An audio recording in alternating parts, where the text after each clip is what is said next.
The entire story of the Battle of Castillon, 1453, the war's final battle.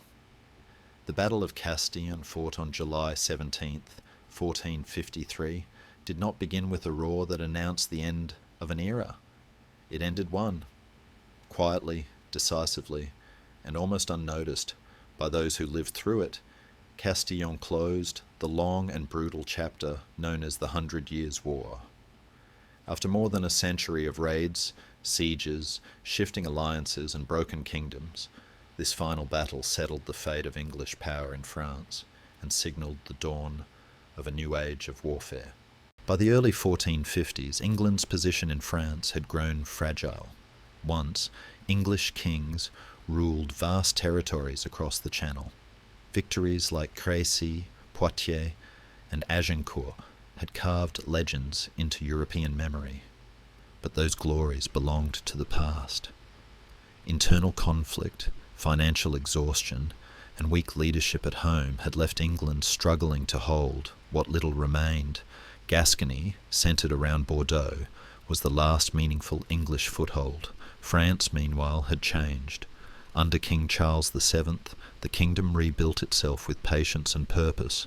Taxes were reformed, a standing army was created, and, most importantly, artillery was embraced, not as a decisive instrument of war. The brothers Jean and Gaspard Bureau, masters of French artillery, transformed cannons from siege tools into battlefield weapons. Castillon would be their proving ground. The immediate cause of the battle was the French siege of Castillon-sur-Dordogne, a strategic town guarding the approaches to Bordeaux.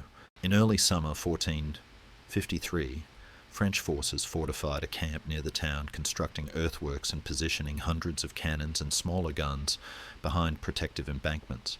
This was no temporary encampment. It was a fortress of wood, soil, and iron designed to kill. When news reached Bordeaux, panic followed. The English garrison appealed to their most experienced commander, John Talbot, Earl of Shrewsbury. Talbot was a living relic of earlier wars, a commander shaped by cavalry charges and personal bravery. He was over 70, battle-hardened, feared, and revered. To many, his arrival felt like destiny returning to save Gascony one last time. Talbot advanced rapidly with a mixed force of English troops and Gascon allies. Speed was his weapon. Intelligence, tragically, was his weakness. Scouts reported that the French were withdrawing from their camp. In reality, what Talbot saw was a non-combatant train leaving the field, likely camp followers and supply wagons. Believing the enemy was retreating, Talbot ordered an immediate attack. It was a fatal assumption. The English forces charged toward the French position, expecting a disorganized enemy. Instead, they ran headlong into a prepared killing zone. The French artillery opened fire with terrifying precision. Cannons thundered. Shot tore through advancing ranks, shredding men and horses alike. This was not the chaotic bombardment of earlier centuries.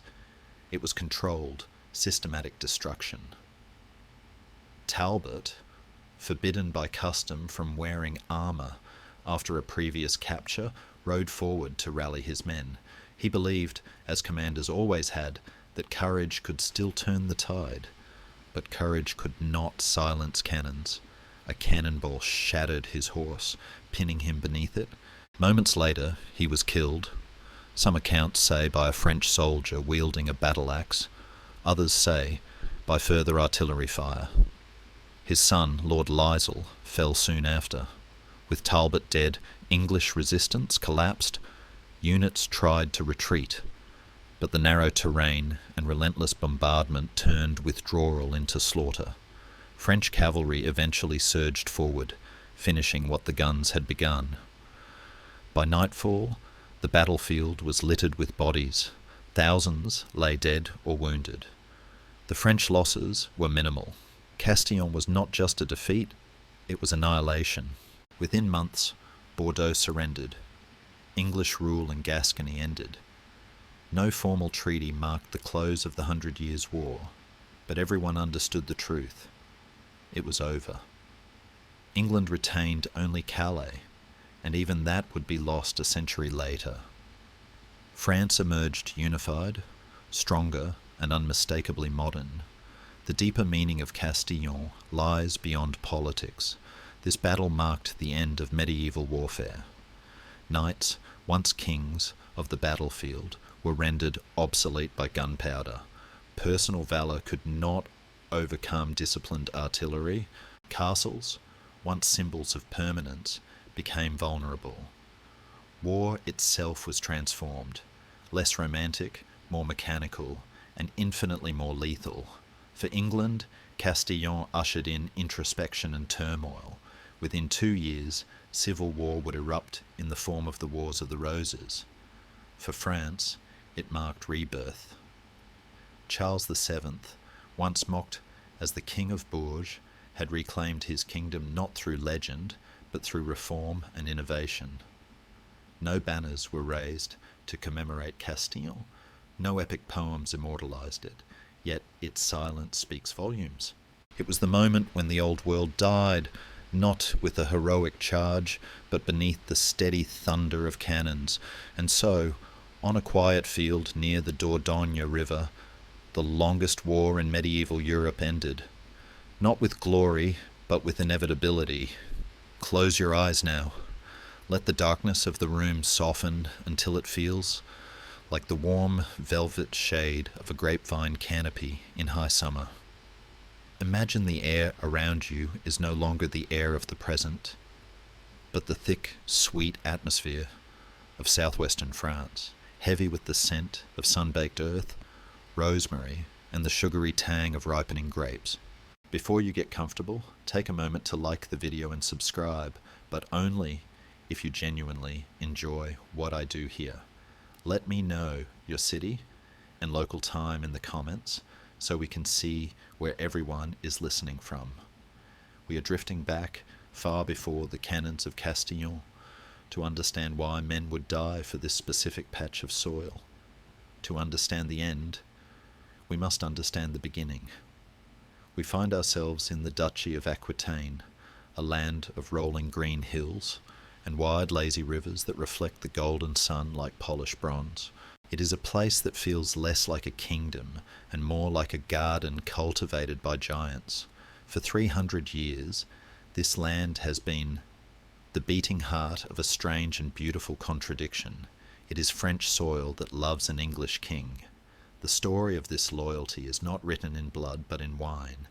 It began in the year 1152, a date that feels as distant as a star, when the fiery and brilliant Eleanor of Aquitaine, arguably the most powerful woman in medieval Europe, married the young Henry Plantagenet, who would soon become King Henry II of England.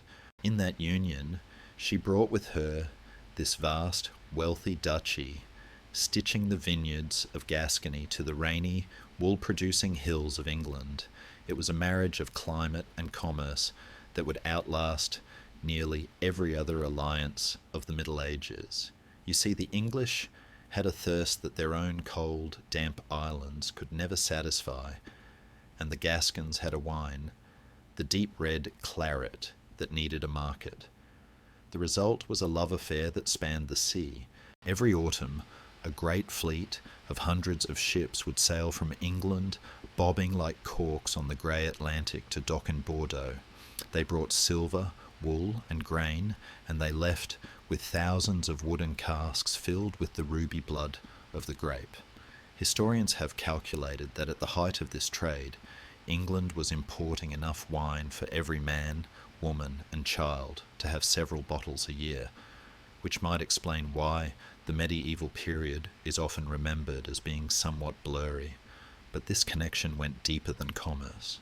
There is a persistent myth that the 100 Years' War was a simple story of English invaders occupying a hostile France. The truth, however, is far more human and complex. The people of Bordeaux and Gascony did not see the English as occupiers. They saw them as distant, benevolent protectors. The King of England was far away in London, a vague figure who kept taxes low and bought their wine. The King of France, however, was a nearby neighbour in Paris who loved bureaucracy, taxes, and meddling in local affairs. Given the choice between a distant customer and a nosy neighbour, the Gascons chose the customer every time. They considered themselves English not by language but by liberty.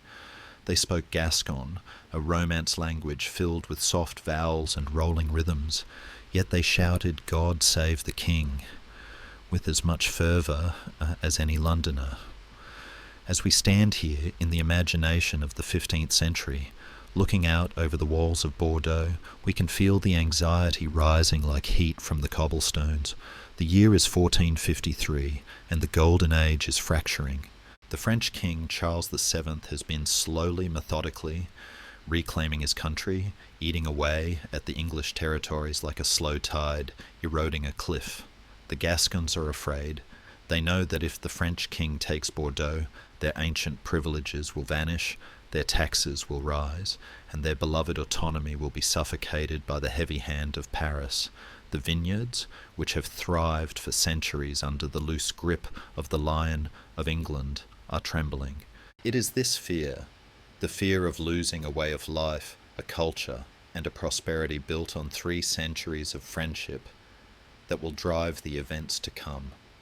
It is not just a war for land. It is a war for the soul of Aquitaine. And deep in the heart of the city, amidst the smell of salt and old oak barrels, the elders are writing letters, desperate pleas, sent north across the water, begging the old English lion to wake up one last time. They are asking for a saviour, they are asking for Talbot, but the wind blowing from the east carries the scent of something new, something acrid and sulphurous that the knights of old do not yet understand. The vine has deep roots, but even deep roots can be severed by the sharp edge of a new world. While the sun set over the vineyards of the south, casting long, lazy shadows across the English loyalists in Gascony, a different kind of shadow was lengthening in the north, a shadow cast not by a setting sun, but by a rising power that preferred to operate in the cool, quiet corners of stone palaces. If Gascony was a garden of ancient loyalty, the Kingdom of France was becoming something far more formidable, a machine. To understand the doom that was slowly marching toward Castillon, we must leave the warm, emotional landscape of Aquitaine and enter the mind of the man who was dismantling the Middle Ages, piece by piece, King Charles VII. History has given him a name that sounds triumphant, Charles the Victorious, but if you were to meet him in the dim corridors of his court in the 1440s, you would not see a warrior king dripping in gold and glory. You would see a man who looked perpetually tired, a man who famously disliked heavy armour and preferred the company of accountants to the company of knights. He was a figure of silences and suspicion, a king who had watched his own mother disinherit him and who had spent his youth being mocked as the King of Bourges, a monarch of a shrinking realm. But trauma, as it often does, had forged a diamond-hard resolve within him. While the English nobles were busy shouting at one another in Parliament, playing the loud game of politics, Charles was in the shadows, rewriting the rules of reality. He realised that the old way of war, the romantic, chaotic, feudal way, was broken. You could not build a nation on the shoulders of knights who only showed up for 40 days a year and then went home to harvest their turnips. You needed something permanent. And so, quietly, amidst the scratching of quills and the rustling of parchment, Charles VII created the Compagnie d'Ordonnance. This was not merely a military reform, it was a revolution of the mind. For centuries, armies were gathered like fallen leaves, scooped up when the wind blew, and scattered just as easily. But in 1445, Charles decided that the King of France would no longer beg for soldiers, he would own them. He established a standing army of professional cavalry, men paid a regular wage from the royal treasury to do nothing but train, ride, and obey. Imagine the shift in the air, the sudden, terrifying silence of 1,000 men who do not fight for plunder or personal glory, but because it is their job. It was the birth of the modern soldier. These men were organised into lancers, a unit of 6 horses and men that functioned like a single organism, a heavy man-at-arms, a lighter page, a coutillier, and archers. They were disciplined, uniform, and lethal. It is a historical irony that often makes scholars smile. The English had humiliated the French for a century with their common longbowmen, proving that peasants could kill princes. Yet it was the French king who finally learned the lesson and institutionalized it. Charles even created the Frank Archers, a militia force where every 50 hearths in the kingdom had to equip and support one skilled bowman. It was a tax paid in blood and readiness. Of course, asking a medieval peasant to pay taxes for a standing army was like asking a cat to voluntarily take a bath. It was met with hissing and resistance, but Charles, with his cold, patient stare, insisted. The result was a kingdom that hummed with a new, dangerous energy. There is a scholarly debate that often whispers through the halls of universities regarding this transformation. Some historians argue that Charles was merely a puppet, a lucky vessel steered by brilliant advisors and the spiritual lightning bolt of Joan of Arc, who had arrived decades earlier to wake the nation from its slumber. They claim he was too timid to be a visionary. Others, however, look at the signatures on the ordinances, the relentless micromanagement of the treasury, and the steady, unsentimental removal of incompetent rivals, and see a mastermind hiding in plain sight. Perhaps the truth is a blend of both, a myth versus fact compromise, where the spirit of the Maid of Orleans provided the fire, but the king in the shadows provided the fireplace to contain it. Joan had saved France's soul, but Charles was busy saving its body. He understood that courage is flammable, but discipline is fireproof. While the English were still telling stories of Agincourt, living in the nostalgic glow of Henry V, the French had stopped looking backward. They were busy standardizing their equipment. There is a specific tactile quality to this period of French preparation that feels heavy and industrial. If you listen closely to the history, you don't hear the strumming of lutes. You hear the clinking of coins, the tile tax filling the royal coffers. You hear the rhythmic hammering of armourers making breastplates that were slightly thicker, slightly more curved, designed to deflect the very arrows that had once decimated them. Charles surrounded himself not with loud-mouthed dukes, but with men of low birth and high intelligence, technocrats, merchants, and engineers. One such man was Jacques Coeur, a merchant prince whose financial wizardry helped fund this new war machine. Coeur could turn a profit on a rainy day, and he turned the French economy into a weapon as sharp as any sword. It was a court of pragmatism.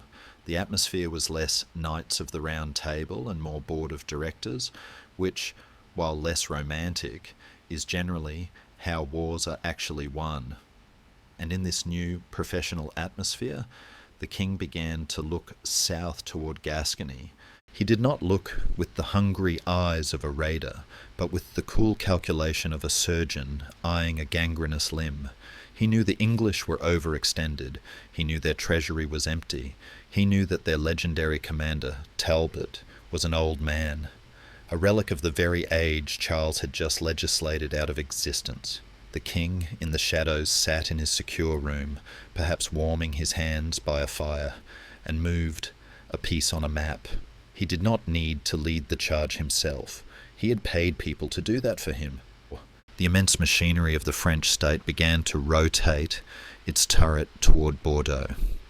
It is a strange feeling to realize that the people of Gascony, drinking their wine and trusting in their ancient treaties, were unaware of the sheer modernity of the force assembling against them. They were expecting a medieval war, A season of sieges, some noble ransoms, perhaps a tournament or two to settle disputes. They were not expecting a total war waged by a centralised state. The disconnect between the two sides was absolute. It was as if two different centuries were about to collide on the banks of the Dordogne River. The English were bringing courage and tradition. The French were bringing systems and logistics. And as the spring of 1453 approached, the roads leading south from Paris began to tremble, not with the erratic hoofbeats of wandering knights, but with the steady, synchronized cadence of the Compagnie d'Ordonnance, marching in a rhythm that would beat like a drum all the way to the coast.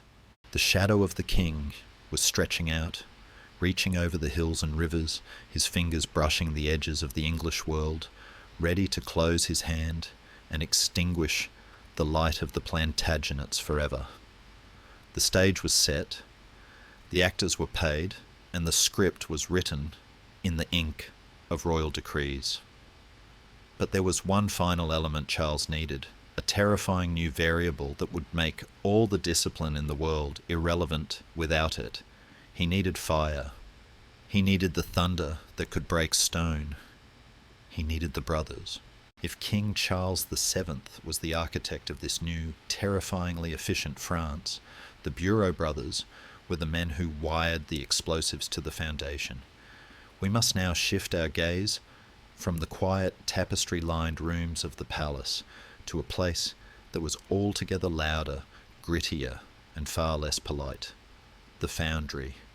In the history of warfare, there are moments when the baton passes from the hands of the strong to the hands of the smart, and the 1450s was one of those seismic shifts. Enter Jean and Gaspard Bureau. They were not dukes. They were not counts. They were not even particularly warlike in appearance. Jean was a lawyer, a man of ledgers, arguments, and ink, and Gaspard was a merchant with a mind for logistics. In a world where status was determined by how many ancestors you had who died on horseback, the Bureau brothers were practically invisible.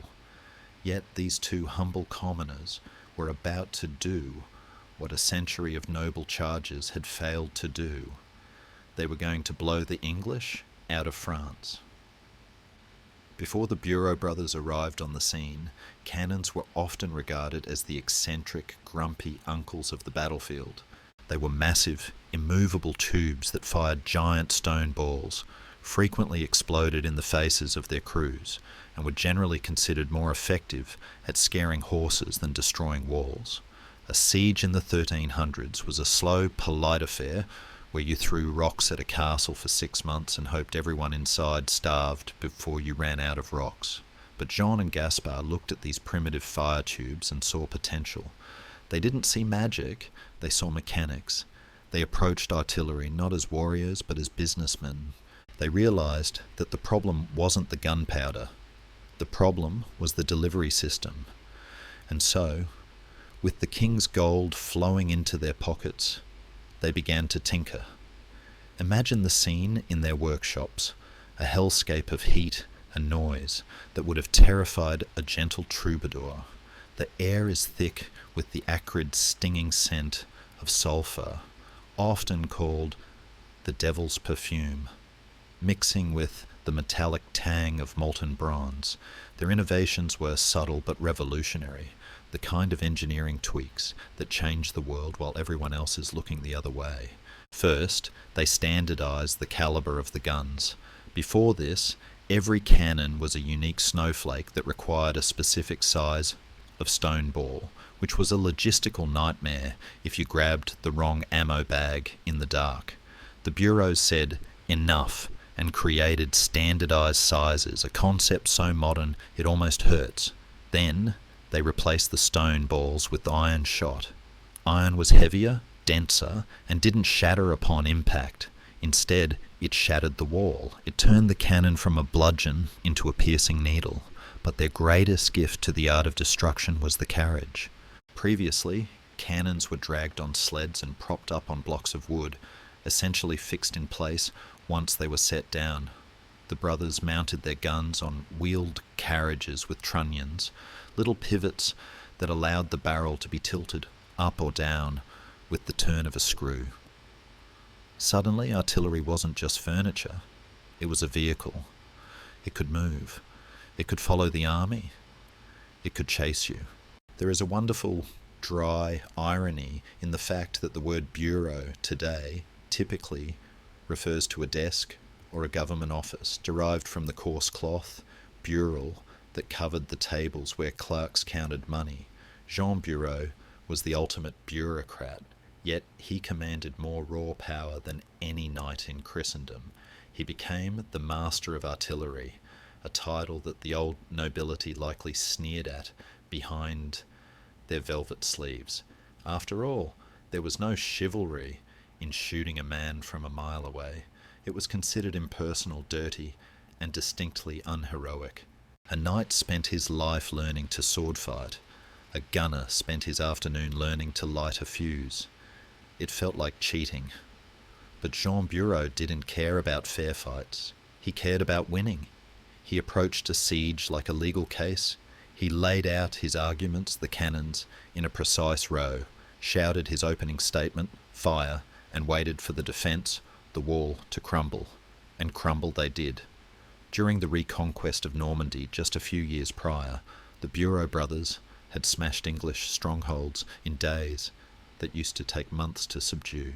The walls of the Middle Ages, built to withstand trebuchets and battering rams, were simply not designed for the high-velocity impact of iron cannonballs. It was a physics problem that the English architects had never studied. Scholars often debate the true extent of the Bureau brothers' personal inventiveness versus their skill at simply adopting and organising existing technologies. Were they the Steve Jobs of the 15th century, great synthesizers rather than inventors? It is likely. They didn't invent gunpowder, and they didn't invent the wheel, but they figured out how to make them work together in a way that was reliable, scalable, and terrifying. They turned the artillery train into a professional corps. They hired teamsters, smiths, and miners, creating a support network that ensured the guns always had powder and the horses always had shoes. It was the industrialization of death. As we drift through the smoky haze of their workshops in the winter of 1453, we can see the preparations for the campaign in Gascony. It is not a scene of joyous martial fervour. It is a scene of heavy lifting. Men are straining against ropes, hoisting the bronze monsters onto their new carriages. The barrels are cold to the touch, engraved with names like the Shepherdess or the Thunderer, giving them personalities that belied their cold purpose. There is a specific sound that dominates this section of our story: the rumble of wooden wheels on dirt. It is a low, constant vibration that signals the movement of the French army. The Grand Park of artillery is assembling. Hundreds of cannons, ribauldequins, organ guns with multiple barrels, and culverins are being hitched to sturdy draft horses. The logistics are staggering.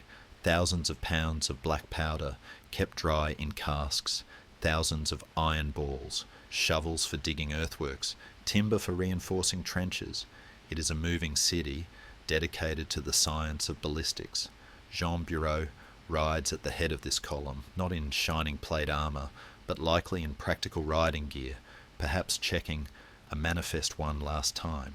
He knows that he is heading into the heart of English territory, into a land of hills and rivers that could easily bog down his heavy guns. He knows that if he is caught on the march, his cannons are useless dead weight, but he also knows that if he can find a place to plant his feet, to dig in his heels and set up his arguments, there is no army on earth that can stand against him. The contrast is stark and poignant. In the south, the English and Gascons are sharpening swords and polishing shields, practicing the art of personal combat that has defined their caste for 1,000 years. In the north, the Bureau brothers are calculating trajectories and measuring powder ratios. It is the clash of the romantic soul against the rational mind. and as the great artillery train begins its slow, creaking journey southward, the ground literally shakes. The birds in the trees fall silent at the strange, rhythmic thunder of the wheels. The brothers of smoke and iron are coming, and they are bringing the future with them, packed tightly into bronze tubes and ready to ignite. The age of the castle is ending, the age of the trench is about to begin. And the unsuspecting knights of Gascony are about to learn that courage, no matter how bright it burns, cannot stop a cannonball whose time has come.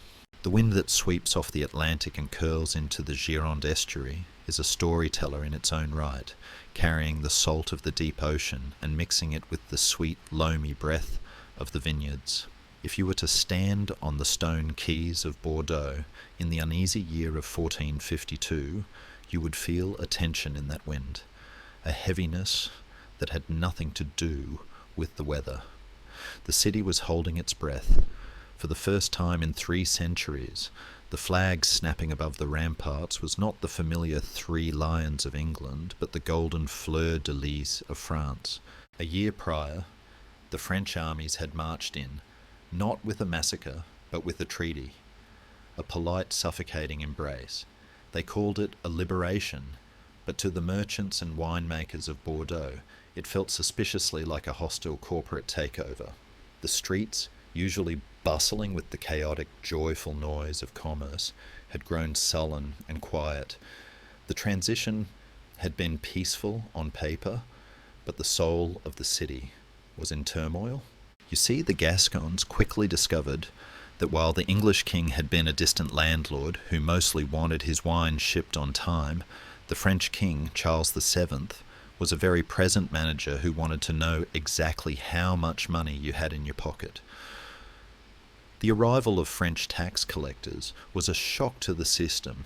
These men, armed with ledgers and a distinct lack of humour, began to measure the casks, count the sheep, and assess the wealth of the province with a precision that terrified the locals. The taille, the direct land tax, was introduced, and for a people used to the lax, laissez-faire governance of London, it felt like robbery. But it was not just about coins.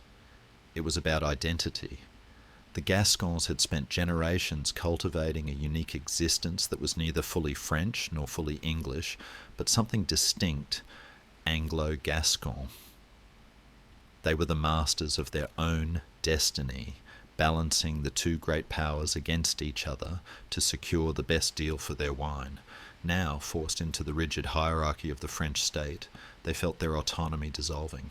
The wine trade, the very lifeblood of the region, began to stutter. The English market, which consumed the vast majority of Bordeaux's output, was suddenly cut off by the new political borders. Warehouses filled with unsold barrels, the sweet, dark claret, meant to grace the tables of London dukes, began to turn to vinegar in the heat. It is a tragedy that only a winemaker can truly understand, the fruit of a year's labour, the captured sunshine of a season going to waste, because kings cannot agree on who owns the map. In the taverns of the Saint-Pierre district, the grumbling grew louder. Men spoke in low voices, glancing over their shoulders for French spies, reminiscing about the good old days of English neglect. There is a gentle humour in this nostalgia. Humans often only appreciate a government when it is gone, especially if that government's primary virtue was that it left you completely alone. The French governor, a man named Oliver de Coëteville, was seen not as a compatriot, but as a foreign occupier speaking a strange northern dialect, imposing strange northern laws. The romance of being reunited with France had worn off the moment the first tax bill arrived, and so the conspiracy began. It did not start with swords drawn in the square. It started with a quill dipped in ink in a candlelit room. The jurats of Bordeaux, the city councillors and merchant princes gathered in secret. Imagine the scene, a heavy oak table stained with wine rings, the air thick with the smell of beeswax and anxiety, the flickering light casting long, dancing shadows against the stone walls. These were men of business, not war, but they were desperate. They decided to do the unthinkable. They would commit treason against their new king to invite back their old one. They began to draft a letter. It was a document of immense danger, a piece of parchment that, if discovered, would mean the executioner's block for everyone in the room. They wrote to the court in London, painting a picture of a province ready to rise. They promised that if an army was sent, just a small one, led by a name they respected, the gates of Bordeaux would be thrown open.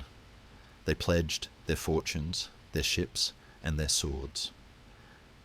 It was a plea from a lover who had been forced into an arranged marriage, begging the old flame to crash the wedding. Historians still argue about the true motivation of these Gascon lords. Was it a genuine sentimental loyalty to the English crown, a Plantagenet patriotism? Or was it purely a calculation of the ledger, a desire to restore the lucrative export market to London? Perhaps it was both. In the medieval mind, loyalty and livelihood were often knotted together so tightly that they could not be untangled.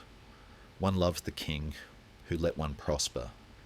The letter was sealed with wax, perhaps stamped with a ring that had been hidden away since the French arrived. But writing the letter was the easy part. Delivering it was the peril. A messenger had to be chosen, a man who could slip past the French sentries, navigate the patrolled estuary, and cross the turbulent Bay of Biscay. We do not know his name. History often forgets the postman while remembering the generals, but we can imagine his journey. He would have slipped out of the city at night, perhaps on a small fishing boat, hiding the treasonous parchment in the lining of his boot, or stitched into his doublet. He would have watched the fires of the French watchtowers fade into the distance, his heart hammering in time with the waves. The journey north was long and cold. The Atlantic in autumn is a restless beast, grey and heaving, a stark contrast to the warm, sun-dappled waters of the Dordogne. As the ship pitched and rolled, carrying the hopes of an entire province, the messenger must have wondered if anyone in England even cared. The English had been losing for 20 years. They were exhausted, broke, and bickering among themselves. Would they really risk another campaign for a distant land of vineyards? Meanwhile, back in Bordeaux, the waiting began. It is a specific kind of agony, waiting for a saviour who might never come. The Jurats went about their days, bowing to the French governor, paying their taxes with gritted teeth, all while holding the explosive secret in their hearts. Every sail on the horizon was scrutinized. Was it a merchant from Brittany, a French patrol, or was it the vanguard of the English fleet?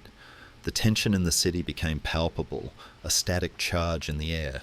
The vineyards turned from green to gold as autumn approached, the grapes swelling with sugar, unaware that they would be harvested in a time of war. The decision to send that letter was the turning point. It transformed the situation from a political dispute into a military crisis. It was the spark that would ignite the powder keg the Bureau brothers were building in the north. The Gascons were not just asking for help, they were inviting the apocalypse, though they could not see it yet. They wanted the clock to turn back. They wanted the world to be as it was in the days of their grandfathers. They were about to learn that history is a river that flows only one way, and trying to swim upstream often leads to drowning. Finally, the ship carrying the message docked in an English port, likely amidst the fog and clamour of a busy morning. The letter found its way into the hands of the chaotic English court, a voice from the past calling out in the dark. And in that court, amidst the confusion and the weakness, there was one man who listened. One man whose eyes lit up at the prospect of one last adventure, one last ride into the sun.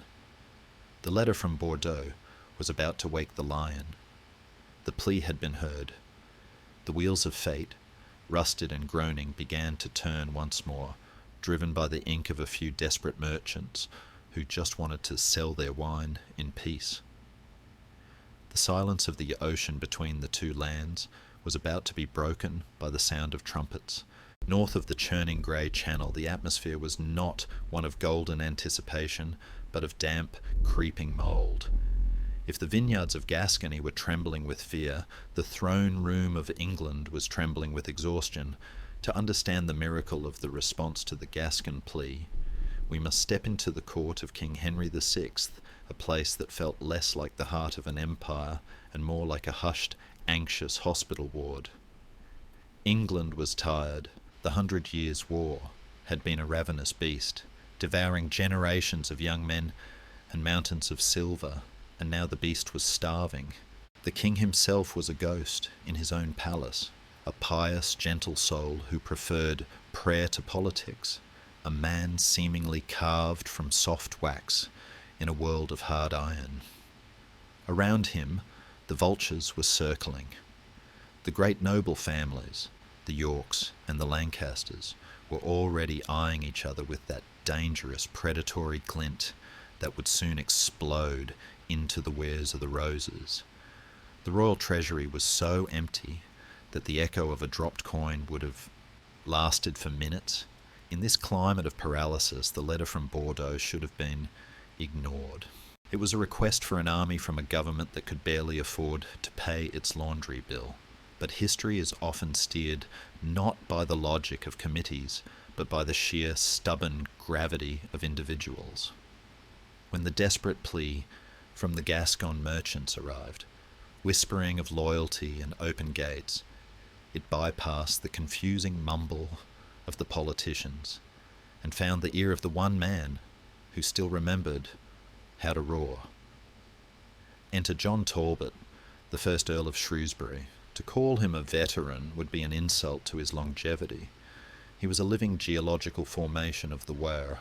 Born in the reign of Richard II, he had fought through the glories of Henry V and the disasters of Henry VI. He was the English Achilles, a man so feared in France that mothers would silence their crying children by whispering, "Hush, or the Talbot will hear you." He was a figure carved from the old oak of a vanishing century, a knight of the Garter who believed in the visceral, bloody simplicity of the charge. There is a fascinating scholarly debate regarding Talbot's age at this moment.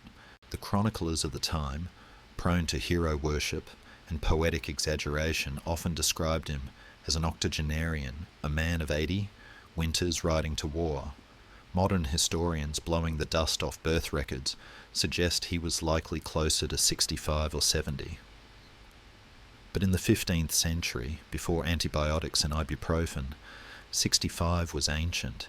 He was a man whose joints surely ached with the damp, whose body was a map of old scars, each one a memory of a siege or a skirmish from decades past. By all rights, he should have been sitting by a fire with a hound at his feet, drinking warm ale, and complaining about the youth of today. But Talbot was not a man for firesides. He was a man who only truly felt alive when the air was screaming with arrows. When the call came to save Gascony, he didn't hesitate. It was not just a mission, it was a resurrection. It was a chance to wipe away the humiliations of recent years, to prove that the English spirit had not withered, just slept.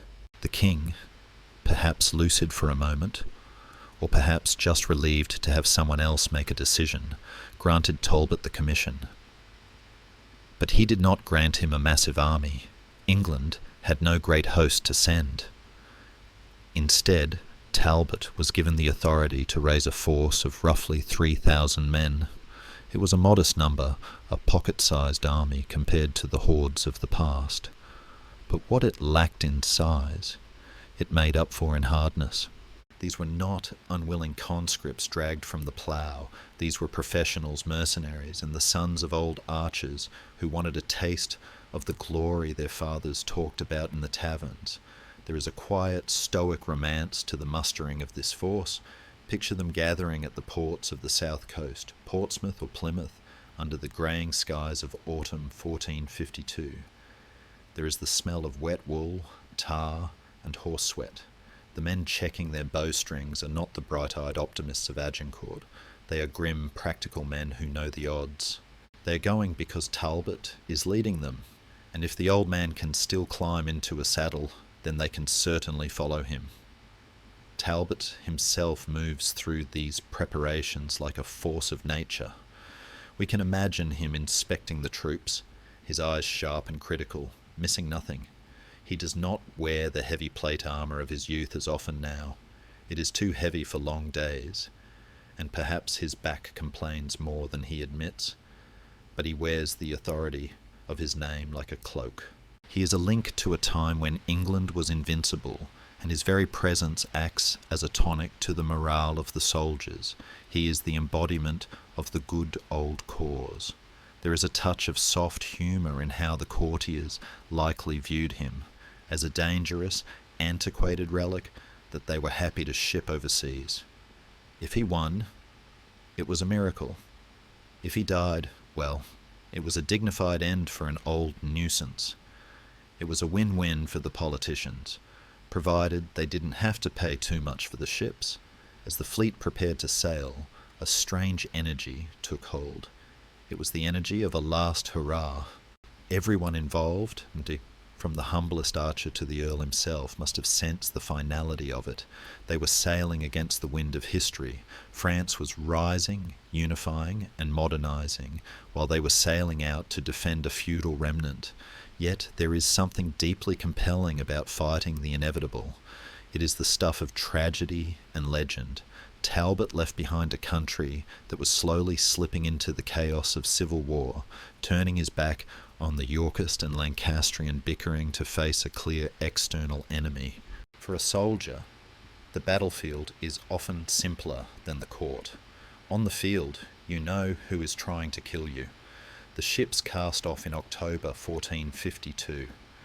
The English Channel, often a violent barrier, this time served as a bridge back to the past. As the white cliffs faded into the mist behind them, the soldiers stood on the decks, looking south toward a land they still considered theirs. They were the last wave of the 100 Years' War, though they did not know it. They were sailing not just to a city, but to a destiny that would bury them or immortalise them. Talbot, standing at the prow of his flagship, likely stared into the grey horizon with the intense, focused gaze of a predator catching a scent. He was going home, not to his estates in Shropshire, but to the war that had been the true home of his soul for 50 years. The lion had woken, shook the dust from his mane, and roared one last time. And across the water, the French garrisons in Bordeaux slept on, unaware that the ghost of the past was coming for them, riding on the crest of a dark wave. The fleet, a ghostly armada of timber and canvas, slipped into the Gironde estuary under the cloak of mid-October silence. It was the season of the grape harvest's end, when the vines stood bare and the earth breathed a cool, damp sigh of relief. Talbot, demonstrating the tactical brilliance that had kept him alive for decades, did not announce his arrival with trumpets. He came like a thief in the night. The element of surprise was his first and most potent weapon. The French garrison in Bordeaux, lulled by the rhythm of their own occupation and the belief that England was too broken to fight, were caught looking the other way. They expected winter storms to block the channel. They did not expect the English Achilles. On October 17th, 1452, the trap was sprung. But it was not a trap of steel, it was a trap of open arms. As Talbot's men approached the city, the gates did not need to be battered down. They swung open, greased by the conspiracy of the jurats and the desperate hope of the citizens. The scene that followed was less a military conquest, and more a rapturous homecoming. The people of Bordeaux flooded the streets, not in terror, but in jubilation. They tore down the French fleur-de-lis and raised the banner of St. George.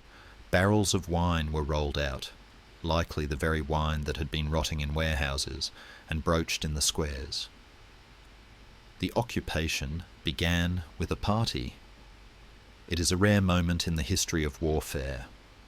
An invading army welcomed with cheers, tears, and toasts.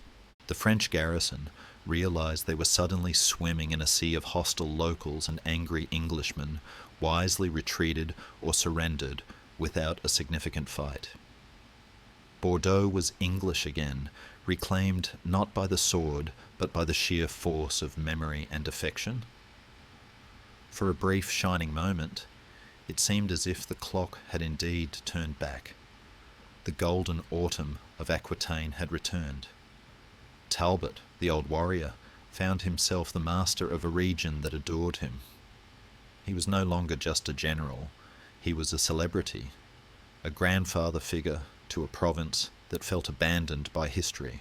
The winter of 1452 to 1453 passed in a strange, surreal calm. It was the eye of the hurricane. The English consolidated their hold, and neighbouring towns in Gascony, seeing the success of Bordeaux, threw out their French garrisons and declared for Talbot. It was a domino effect of loyalty. Castillon, Libourne, Cadillac. One by one, the towns of the Dordogne Valley returned to the fold. It felt easy. It felt destined. However, beneath the surface of this joyous reunion, reality was sharpening its knives. Talbot knew this was a temporary reprieve. He was an experienced commander, and he knew that Charles VII would not simply shrug and let his prize walk away. He spent the winter gathering supplies and trying to bolster his small force with local recruits. The Gascon lords, true to their word, brought their retinues, but these were feudal levies, not the professional machines of the French ordonnance companies. There is a melancholy beauty to this winter season. We can imagine Talbot walking the ramparts of Bordeaux, looking east toward the French interior, his breath misting in the cold air. He must have known he was outnumbered. He must have known the French had artillery that could crack the world open.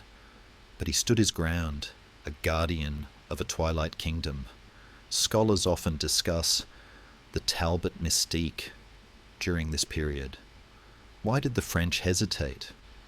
Why did Charles not strike immediately? The answer lies in the winter weather, yes, but also in the reputation of the man himself. The French commanders, even with their superior technology, were wary of Talbot. He was a psychological weapon. His presence alone bought Gascony 6 months of peace.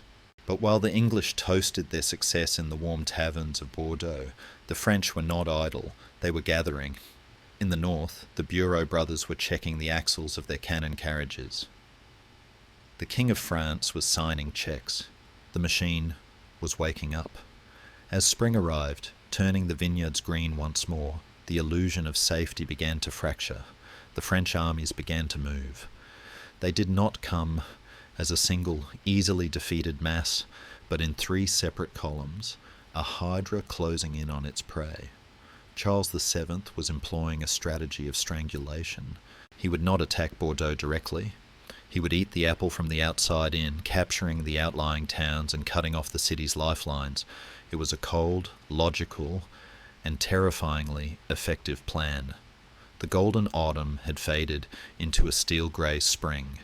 Talbot was now faced with a classic commander's dilemma. Sit behind the walls of Bordeaux and starve, or ride out and fight a superior enemy in the field. His instincts, honed by 50 years of aggression, screamed, "Attack!" He was not a man to die in a bed or a besieged castle. He was a man of the open field. When the French army, under the command of generals like Dunois and the technical wizardry of Jean Bureau, laid siege to the town of Castillon in July 1453, the die was cast. The citizens of Castillon sent frantic messages to Bordeaux, begging for help. "Save us, Lord Talbot," they cried. It was the same song as before, but this time the tune was different. This time the French were waiting. Talbot, feeling the pressure of his reputation and the pleas of his people, made his decision. He would ride to Castillon. He would drive the French away as he had done a dozen times before. He gathered his force, his English veterans and his Gascon allies, and prepared to leave the safety of the city. There is a poignant moment recorded by chroniclers where Talbot attends Mass before departing. He is an old man, kneeling on the stone floor, perhaps wondering if he will ever see this city again. He does not wear armour. He had sworn an oath to the French king after a previous capture that he would never wear armour against the French again, a technicality of chivalry that he honoured, though it would leave him tragically vulnerable. He wore a doublet of purple velvet, a cap on his head, and rode a small white cob. He looked less like a general and more like a wealthy merchant going for a ride. But the sword at his side and the fire in his eyes told a different story. He rode out of Bordeaux on a hot July morning, the sun beating down on the dusty road. The cheers of the crowd followed him, a wave of noise that faded as the city walls shrank in the distance. He was riding toward the Dordogne, toward Castillon, and toward the end of the world he knew. The vineyards watched him pass, silent witnesses to the final march of the Middle Ages. The trap was set, the cheese was placed, and the old lion was walking straight toward the spring. While Talbot and his men rode through the heat of the day, fueled by the intoxicating vapour of their own legend, the French were busy with a task that was far less romantic but infinitely more lethal. They were gardening, or, more accurately, they were landscaping the earth into a geometry of death. To understand the catastrophe that was waiting at Castillon, we must pause our journey and kneel in the dirt alongside the labourers of the French army. We are about a mile east of the town of Castillon, in a valley that runs alongside the Dordogne River. It is a picturesque spot, the kind of place where one might expect to find a painter setting up an easel to capture the play of light on the water. But the only artists here are Jean and Gaspard Bureau, and their medium is mud. They had chosen their ground with the cold, predatory eye of a trapdoor spider. They knew that Talbot would have to come this way to relieve the siege, so they decided to turn a simple meadow into a slaughterhouse. This was the genius of the Bureau brothers. They did not fight battles. They engineered them. They took the chaotic variables of war, courage, speed, morale, and neutralized them with the static certainties of mathematics and shovels. The position they chose was anchored by the Priory of Saint-Florent, a small religious building that likely had never seen more excitement than a dropped hymnal. Now it was the command centre of a fortress that had appeared almost overnight. The Bureau brothers utilized the natural landscape to do half the work for them. On one side, the rushing waters of the Lidoire River formed a natural moat, a swirling barrier that no horse could cross easily. On the other side, the mighty Dordogne provided a solid wall of water. Between these two wet boundaries, across the open neck of land where an enemy must approach, the French army dug in. And when we say dug in, we do not mean they scooped out a few foxholes. This was a massive civil engineering project. 700 contract labourers, ditch diggers, miners and carpenters worked in shifts day and night, their shovels moving in a rhythmic cadence that was the heartbeat of the doom to come. They excavated a deep, jagged trench, throwing the earth up behind it to create a high, thick embankment. This was the vallum, a wall of soil reinforced with tree trunks, capable of absorbing a cannonball without shattering. It was ugly, brown, and utterly impregnable. Historians of military architecture often point to this specific moment as the birth of the bastion concept, or at least its messy, screaming infancy. The line of the trench was not straight. It was jagged, broken into a sawtooth pattern. This was not because the diggers were drunk on local wine, but because Jean Bureau understood the concept of enfilade. If the wall was straight, you could only shoot the man directly in front of you. But if the wall was zigzagged, you could fire sideways into the flank of anyone attacking your neighbour. It created a crossfire, a weaving net of invisible lines that covered every inch of the ground in front of the camp. It was a kill box designed by a lawyer to ensure that no loophole existed for the enemy to escape. Inside this earthen fortress, the scene was one of crowded, disciplined chaos. Tents were pitched in neat rows, housing nearly 10,000 men, archers, men-at-arms and gunners. But the true inhabitants of the camp, the VYPs, were the guns. The artillery park at Castillon was unlike anything Europe had ever seen. The chroniclers speak of 300 guns. Even if we allow for medieval exaggeration and assume the number includes small hand cannons, the firepower was staggering. There were heavy bombards, squat and cruel, designed to crush bone and morale. There were culverins, long and slender, for sniping at range. And there were riboldequins, the organ guns, which were essentially bundles of gun barrels mounted on a cart, capable of unleashing a hail of lead in a single burst, the great-grandfather of the machine gun. Jean Bureau placed these guns not on high towers where they could be seen, but low behind the earthworks, their black muzzles just peeking over the top of the rampart, hidden by brush and camouflage. They were loaded with a mixture of solid iron shot and langridge, bags filled with scrap metal, rusty nails and flint, effectively turning the cannons into giant shotguns. The intent was not to knock down a wall. It was to shred soft biological targets. It was a setup designed specifically for killing men and horses in large numbers.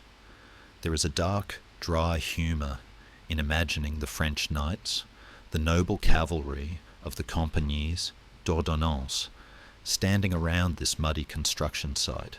For centuries, their class had believed that war was about riding out to meet the enemy in a grassy field, exchanging pleasantries, and then hitting each other with lances. Now, they were told to hide in a hole behind a dirt pile and wait for the engineers to do the work. It must have felt deeply undignified, like asking a lion to hide in a badger's den. Yet they stayed. They stayed because they had seen what the guns could do. They stayed because the king paid them to stay. The discipline of the new French army held firm. They sharpened their swords, checked their saddle girths, and watched the tree line to the west, waiting for the English to arrive. The atmosphere in the camp on the night of July 16th must have been thick with humidity and tension.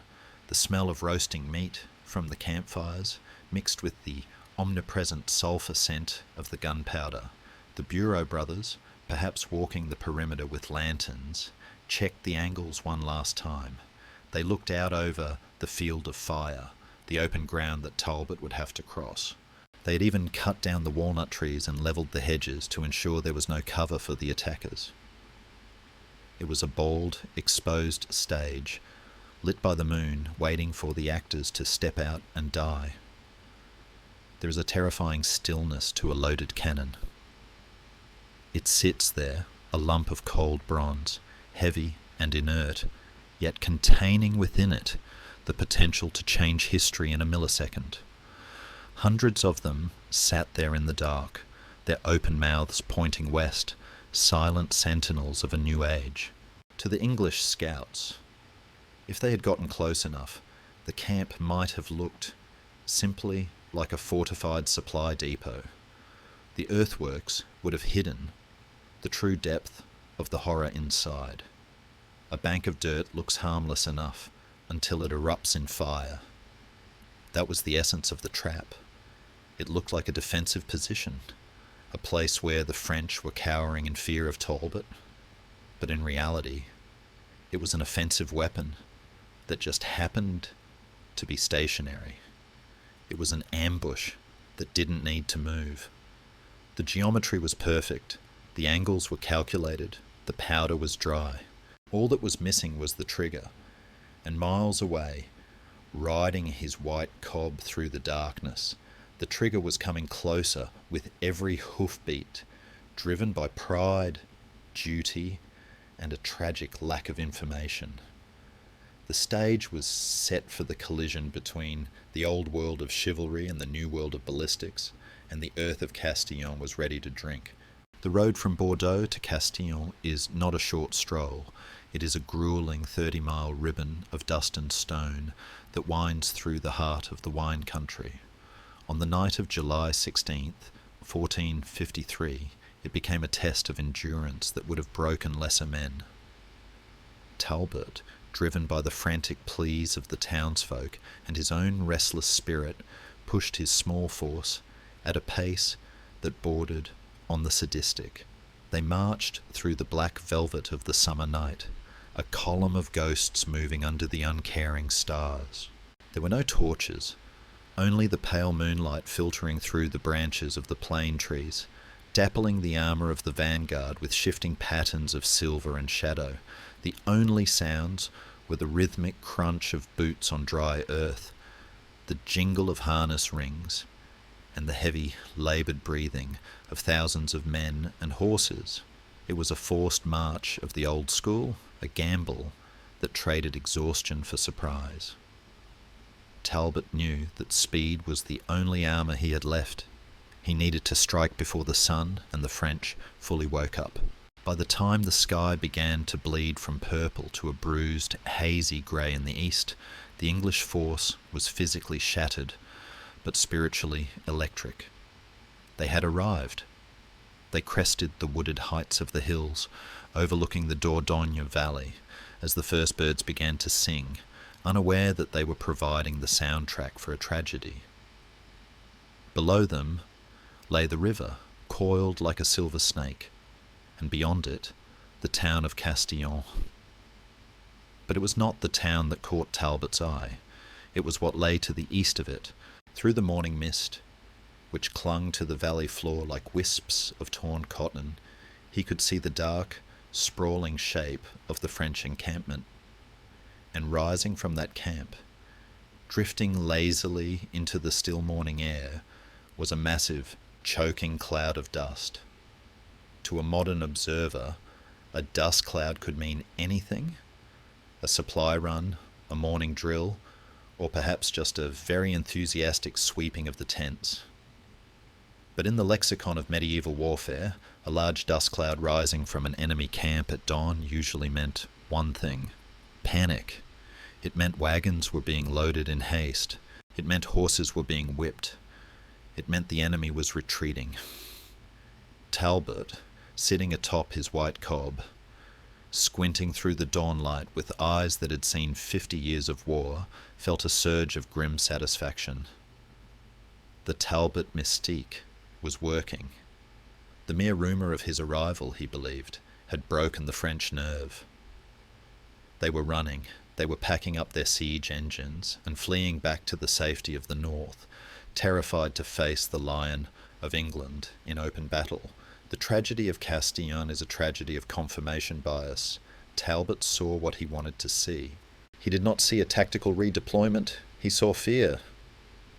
And just to seal the doom of the expedition, the scouts came galloping back up the ridge, their horses foaming, their faces flushed with excitement.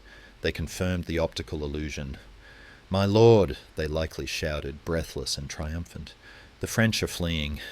They are abandoning the camp. The road to the east is choked with wagons and men." What the scouts actually saw was a convoy of camp followers, laundresses, cooks, merchants, and priests who had been ordered by Jean Bureau to leave the combat zone because he knew the battle was coming. Bureau was clearing the decks for action, removing the non-combatants so his guns could fire without hitting a friendly friar.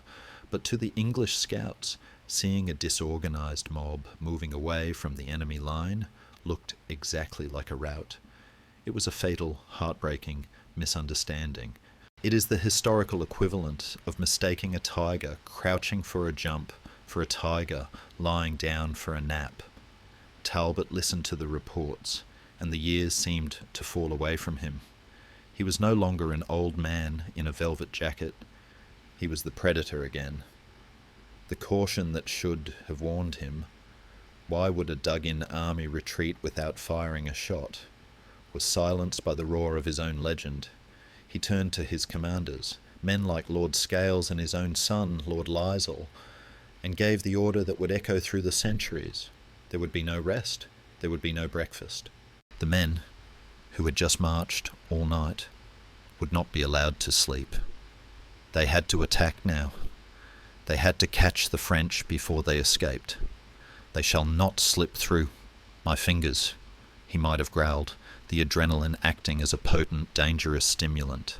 There is a scholarly debate about whether Talbot was truly fooled, or if he felt he had no choice. Some historians argue that he was too experienced to be this reckless, suggesting that perhaps he knew it was a gamble, but felt the political pressure to deliver a victory was too high to ignore. Others suggest he was simply arrogant, a man who had begun to believe his own press releases. But the most poignant theory is that he was simply tired, an old man in a hurry to finish the job, interpreting the world through the haze of exhaustion. Whatever the internal calculus, the external result was the same. The order was given.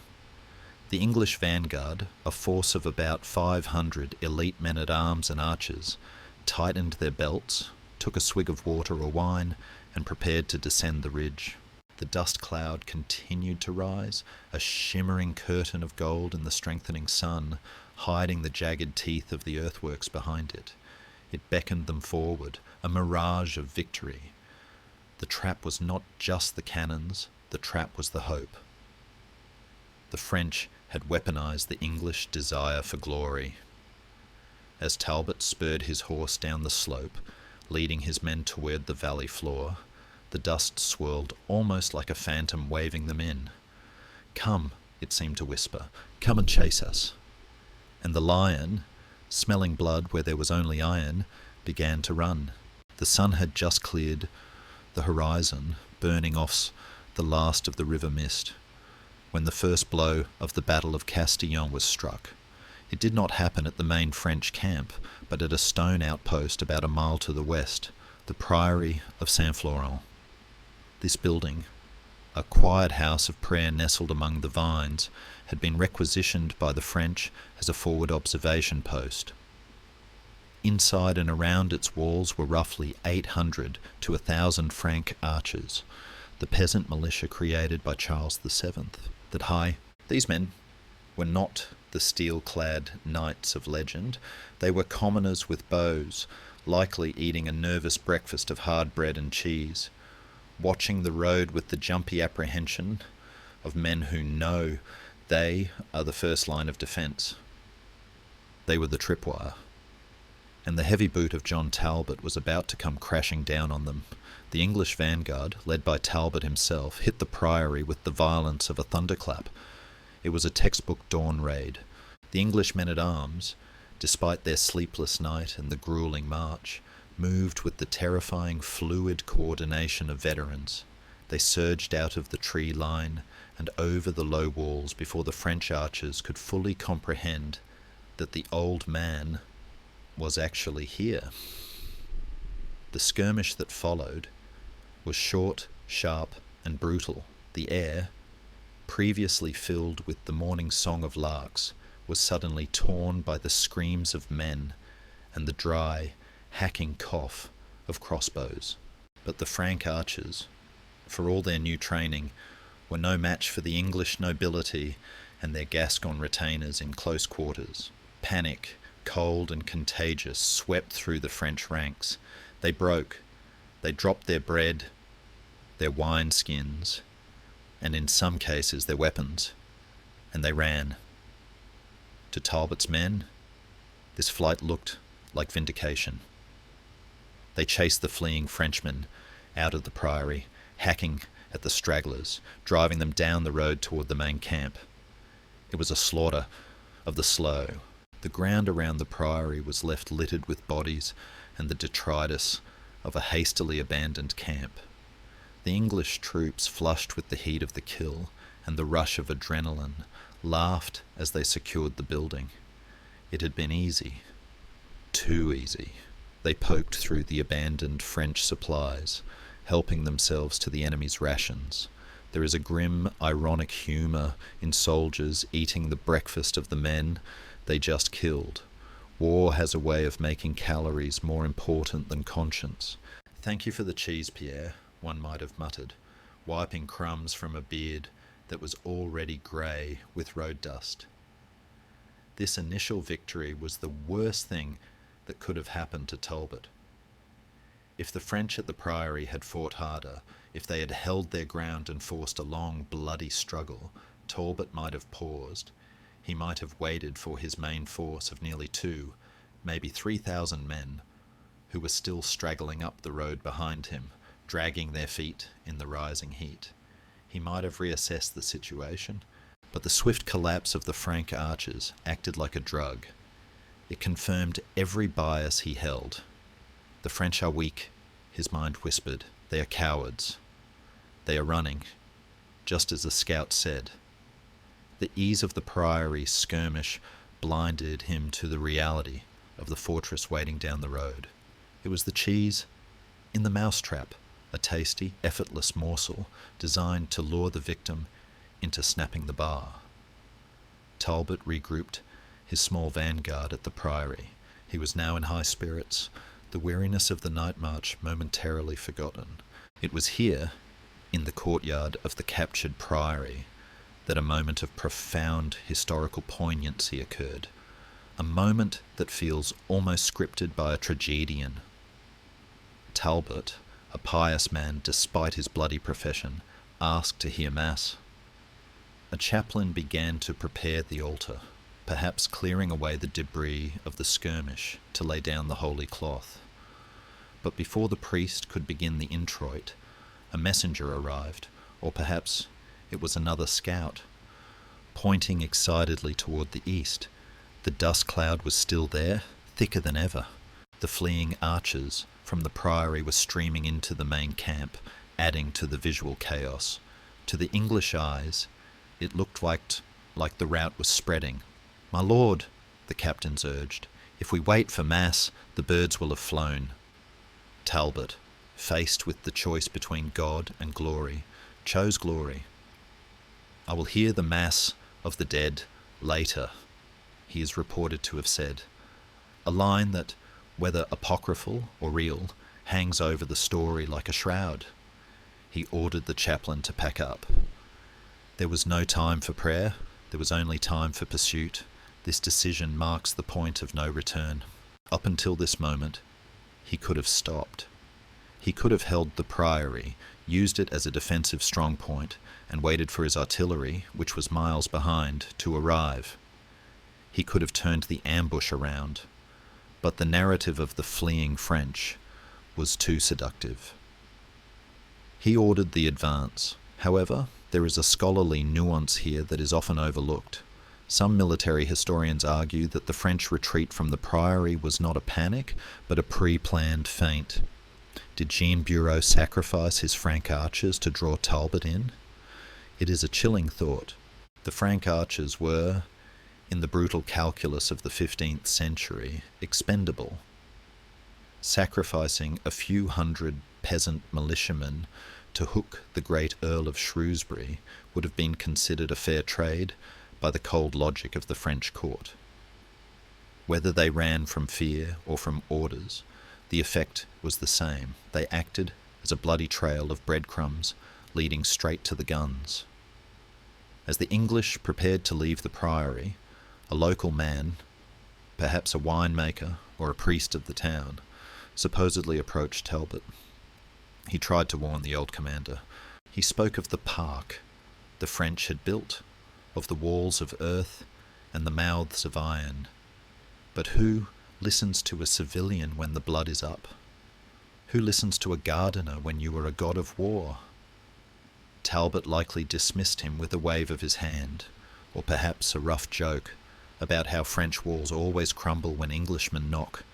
He was possessed by the momentum of the morning. The sun was climbing higher, turning the sky into a sheet of hard blue brilliance. The heat was beginning to rise, baking the armour of the knights, turning the padded jacks of the archers into sweat-soaked ovens. The distance from the priory to the main French camp is not far, a matter of minutes for a galloping horse, a short march for infantry. But in that short distance, the world changed. The terrain opened up. The protective trees and vineyards fell away, revealing the long, flat killing field that the Bureau brothers had prepared. As Talbot rode out of the priory gates, his banner snapping in the breeze, he looked less like a general and more like a hunter chasing a wounded animal, unaware that the animal was actually a dragon waking up in its cave. The euphoria of the priory victory was a dangerous intoxicant. It made the men feel invincible. They cheered as they formed up, their voices hoarse but enthusiastic. They had beaten the French once this morning. They would beat them again before lunch. And so, the vanguard moved out. They left the safety of the stone walls behind. They left the water and the shade. They marched onto the open plain, where the grass was already beginning to yellow in the summer heat. Ahead of them, the great dust cloud swirled, a golden curtain hiding the stage. Behind that curtain, thousands of matches were being lowered toward touch holes. The silence of the main camp was not the silence of emptiness. It was the silence of a held breath. The morning at the priory had been the prologue, the loud and boisterous comedy before the tragedy. Now, the curtain was rising on the final act, and the audience of crows was already gathering in the trees, waiting for the feast. The illusion of the morning finally evaporates, not with a whisper, but with the brutal clarity of a curtain being ripped away. As the English force leaves the cover of the priory and advances onto the wide, flat floodplains of the Dordogne, the geography of the lie reveals itself. The dust cloud that had promised a fleeing enemy begins to settle, drifting down onto the grass like a dusting of gold powder. And there, emerging from the haze, is not a disorganized line of retreating wagons. It is a wall. It stretches across the valley floor like a scar, dark brown and ominous against the green of the summer fields. This is the French camp. It is a monolith of engineering, a long, jagged embankment of earth reinforced with timber palisades, fronted by a deep, dry ditch that yawns like an open mouth. Behind the earthworks, the air shimmers with the heat of thousands of bodies and the metallic glint of helmets. There is no panic here. There is no retreat. The English vanguard, flushed with the easy victory at the priory, pulls up short. The cheering dies in their throats. The silence that follows is heavy, broken only by the snorting of horses and the restless clatter of armour. It is the silence of men who realize they have brought knives to a gunfight. Talbot, riding his white cob, halts at the front of the line. We can only imagine the sensation that washes over him in this moment, a cold sinking stone in the pit of his stomach. He is a master of war. He knows instantly what he is looking at. This is not a camp, it is a killing zone. The jagged line of the trench means there are no blind spots. The sheer number of banners fluttering lazily behind the ramparts tells him he is outnumbered. The retreat was a phantom. A lesser commander might have turned around. A rational man might have sounded the retreat, pulled back to the priory, and waited for his own artillery to arrive from Bordeaux. But Talbot is not just a commander. He is a prisoner of his own legend. To retreat now, in front of the enemy he has sworn to destroy, would be a death of the soul, if not the body. The code of chivalry, which has dictated his entire life, does not have a chapter on tactical withdrawal in the face of superior firepower. It only knows one direction, forward. And so, the tragedy shifts from a mistake to a choice. Talbot turns to his men. He cannot hide the reality of the wall, so he appeals to their spirit. He orders the knights to dismount, a traditional English tactic that harkens back to Agincourt and Crécy. If they are to fight, they will fight on foot, shoulder to shoulder, a wall of steel against a wall of earth. But Talbot himself remains mounted. Because of his age, or perhaps to remain visible to his men, he stays in the saddle, a purple-clad figure towering above the sea of steel helmets. It is a decision that makes him a beacon of courage, but also a perfect target. For King Henry, for St. George, the cry goes up, but it sounds thinner here in the open valley, swallowed by the vastness of the French position. The English advance begins. It is not a wild, screaming charge, but a steady, grim march. These are professional soldiers. They can see the cannons, hundreds of dark eyes peering over the dirt rim, but they march anyway. There is a terrifying beauty in this discipline. They are walking into the throat of the monster because their commander told them to, and because their fathers would have done the same. They cross the open ground, the sun beating down on their backs, sweating in their padded jacks and brigandines. Inside the French camp, the atmosphere is chillingly different. Here, it is the quiet of a workshop before the machinery is turned on. Jean Bureau stands behind the gun line, watching the English approach. He does not see knights or heroes, he sees coordinates. He sees velocity and mass. The French gunners, men with soot-stained faces and leather aprons, stand by their pieces. They hold the line stocks, sticks holding a slow-burning match, hovering just inches from the touch holes. They are waiting for the point-blank range, the terrifyingly short distance where a miss is impossible. The discipline of the French army, forged in the ordinances of Charles VII, holds them steady. No one fires early, no one breaks rank, they simply wait. The distance closes, 300 yards, 200 yards. The English can now see the individual faces of the French defenders peering over the palisades. They can see the rough grain of the timber logs. They can smell the sulphur that hangs over the camp like a stale fog. The air grows thick, pressurized, as if the very atmosphere is being compressed between the two armies. The psychological weight of the moment is immense. On one side, the desperate, furious courage of the Middle Ages, trying to force its way through sheer will. On the other, the cold mathematical certainty of the modern age, waiting to prove that will is no match for physics. Talbot urges his horse forward, waving his baton, shouting encouragement. He is trying to will his men across the ditch, trying to spark the fire that has won 100 battles before. But the wind has changed. The flags on the French ramparts stir, and a single command slices through the humid air. Not a roar of anger, but a precise order to ignite. The slow matches descend. The sparks touch the powder. The fuse hisses for a fraction of a second, a tiny serpentine sound that signals the end of 1,000 years of warfare. The English soldiers, eyes fixed on the enemy, take one last breath of the sweet Gascon air. The world is silent. And then the thunder speaks. The sound that erupted from the French lines was not merely a noise, it was a physical blow, a concussion that punched the air out of the lungs and rattled the teeth in the skull. In the history of the world, there had been loud battles before, the clash of shields, the roar of crowds, the trumpeting of elephants, but this was the first time that the sky itself seemed to tear open. The 300 guns of the Bureau brothers fired in a rolling, syncopated rhythm, a demonic drum roll that did not stop. Smoke, thick and white and greasy, billowed instantly from the earthworks, rolling down the slope like an avalanche of dirty wool, swallowing the French positions whole.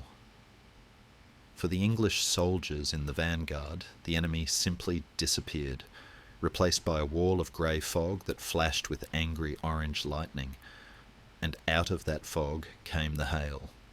The genius of Jean Bureau's preparation became horrifyingly clear in the first few seconds.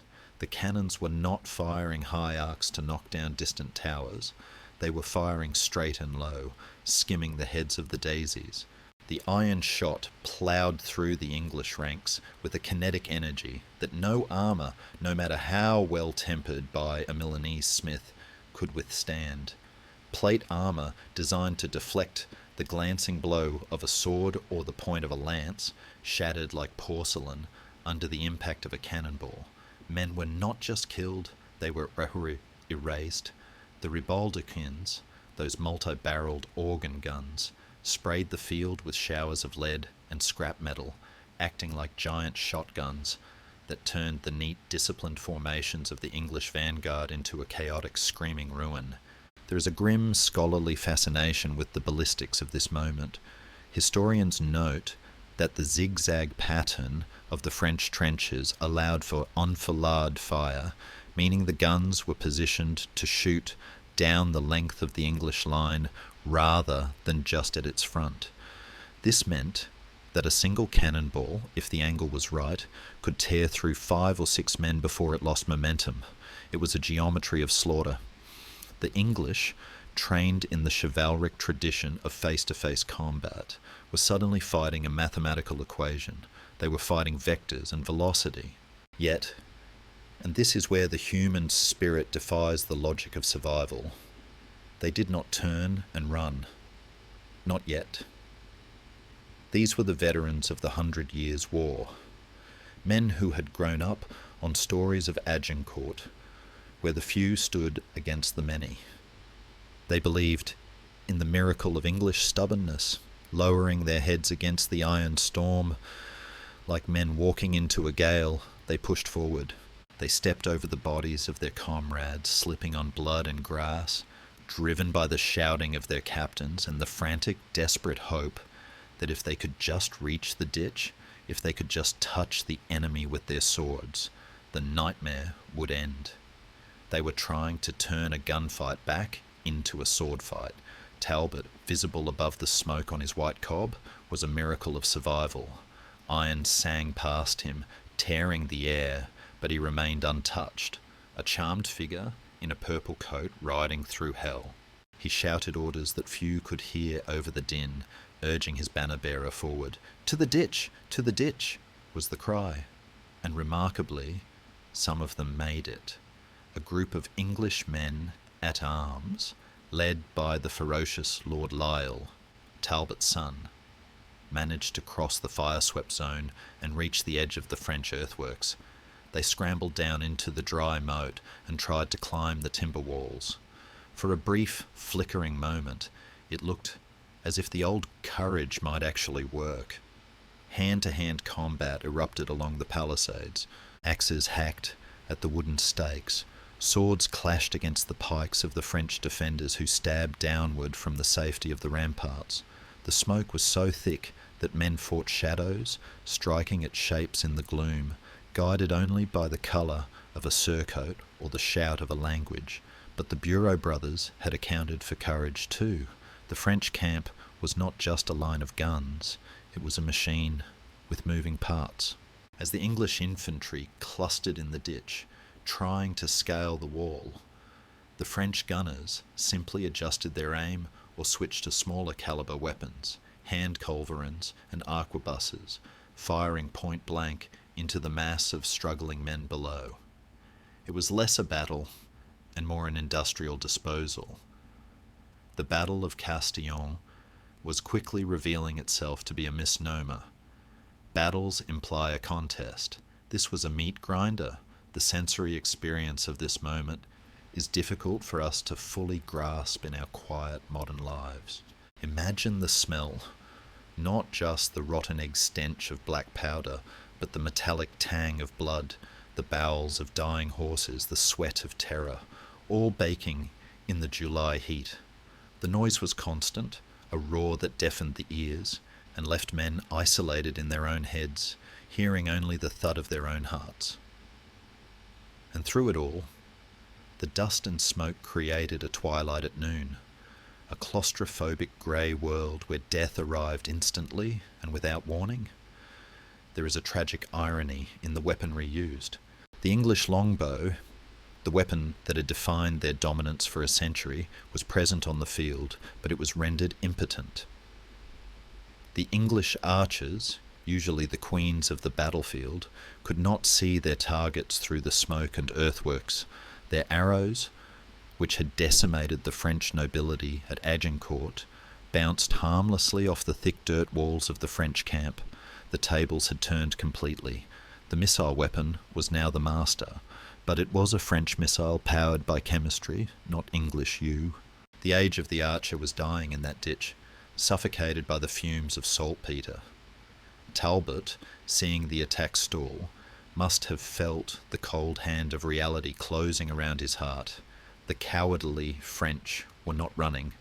They were standing fast, protected by their science, dealing out death with the detachment of accountants. The reinforcements from the main English column were beginning to arrive, winded and confused, only to be fed directly into the kill zone. The road from the Priory became a conveyor belt of victims. Every time a fresh unit arrived and tried to form up, the French guns roared again, tearing holes in the formation before it could even deploy. It was a massacre in slow motion.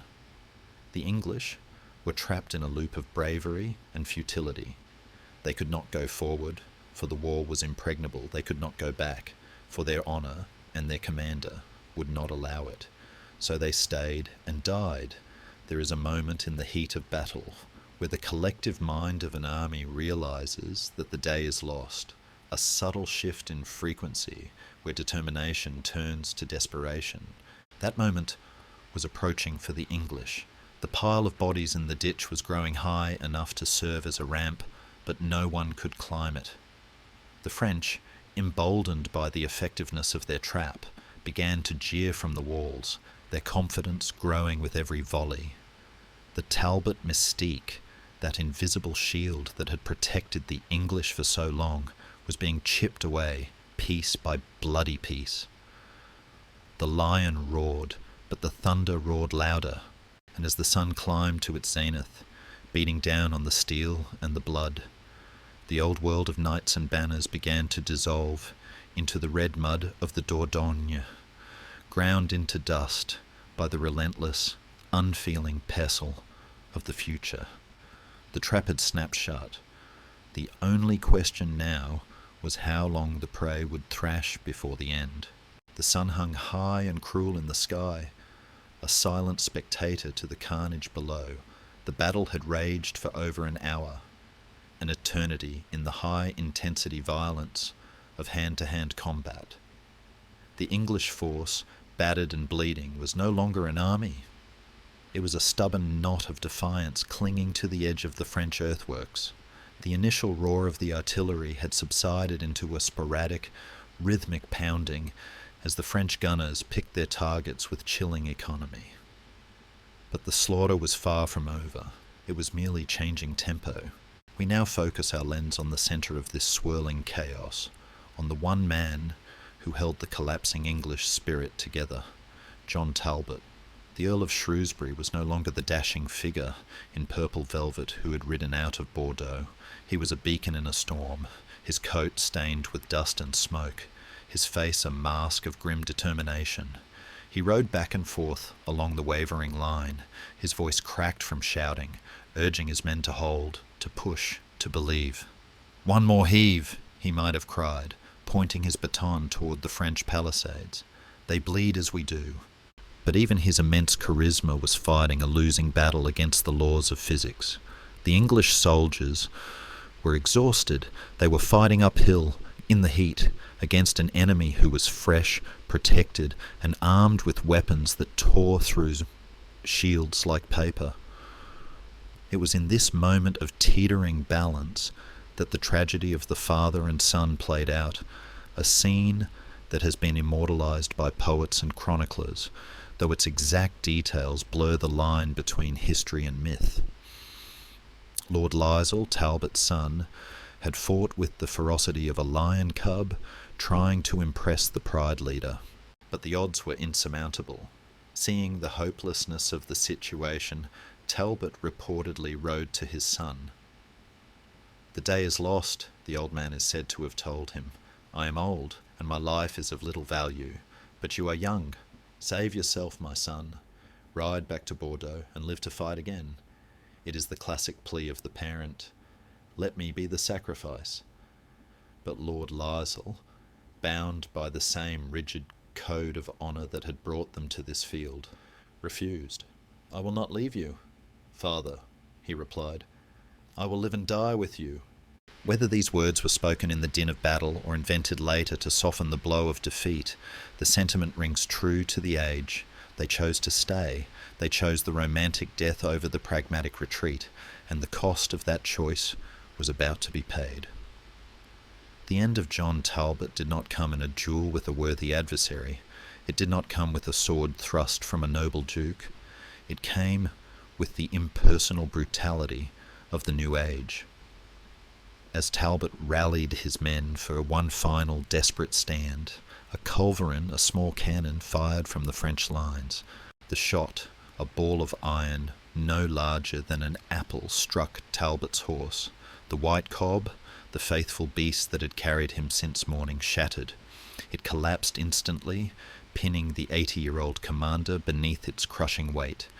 Imagine the sudden, jarring shift in perspective. One moment, Talbot is high above the fray, the general commanding the field. The next, he is on the ground, trapped in the mud, the breath driven from his lungs, his leg pinned by the dead animal. He is helpless. The English Achilles, the terror of France, is suddenly just a fragile old man trapped under a horse. Around him, his men gasp in horror. The spell is broken. The invincibility is gone. Seeing the English commander fall, the French sense the moment. The gates of the camp swung open, not in surrender, but in aggression. French infantry, emboldened by the sight of the fallen lion, poured out of the earthworks. Among them was a group of archers, or men-at-arms, possibly Bretons, who rushed toward the trapped earl. There was no attempt to take him prisoner. In the chivalric wars of the past, a man of Talbot's rank would have been worth a king's ransom. He would have been pulled from the mud, given wine, and treated with respect until his family paid a fortune in gold. But this war had gone on too long. The hate ran too deep, and perhaps the soldiers didn't even recognize him in the chaos. A French soldier, identified in some chronicles as Michel Perunna, swung a battle axe. The blow was not elegant. It was a butcher's stroke. It struck Talbot in the head, ending the life of the greatest English soldier of the age. There were no final words, no soliloquies, just the dull thud of iron on bone, and the light went out. Nearby, Lord Lisle, fighting desperately to reach his father, was overwhelmed by the surging French tide. He fell moments later, his body joining the heap of the slain. The Talbot line, in a matter of seconds, was severed. The death of Talbot sent a shockwave through the English ranks that was more devastating than any cannonball. The heart of the army stopped beating. Men who had been fighting with the fury of desperation suddenly looked around and saw only death. The banner of Shrewsbury was down. The king of the field was dead. The psychological anchor that had held them in the storm was gone, and panic, sharp and cold, began to set in. Scholarship on this specific moment often highlights the transition it represents. The death of Talbot is often cited as the symbolic death of chivalry. Here was the ultimate knight, killed not by a peer, but by a combination of gunpowder and a nameless soldier's axe. It was the democratization of death. It didn't matter how noble your blood was. A peasant with a gun or an axe could end you just the same. The battlefield of Castillon was a graveyard for the idea that personal valour could overcome technological superiority. As the news of Talbot's death rippled outward, the organised English lines began to disintegrate. The retreat started not as a manoeuvre, but as a collapse. Men turned their backs on the French guns, and began to run toward the river, toward the road, toward anywhere that wasn't here. But the Bureau brothers were not done. The trap had one more jaw to snap shut. The English were broken, yes, but they were not yet destroyed. And for the French, total destruction was the goal. As the English turned to flee, a new sound began to rumble from the flanks, a sound of hoofbeats, heavy and fast. The executioners had arrived. The air over the field of Castillon is now a suffocating tapestry of smoke, dust, and flies, vibrating with the low, moaning aftermath of the artillery barrage.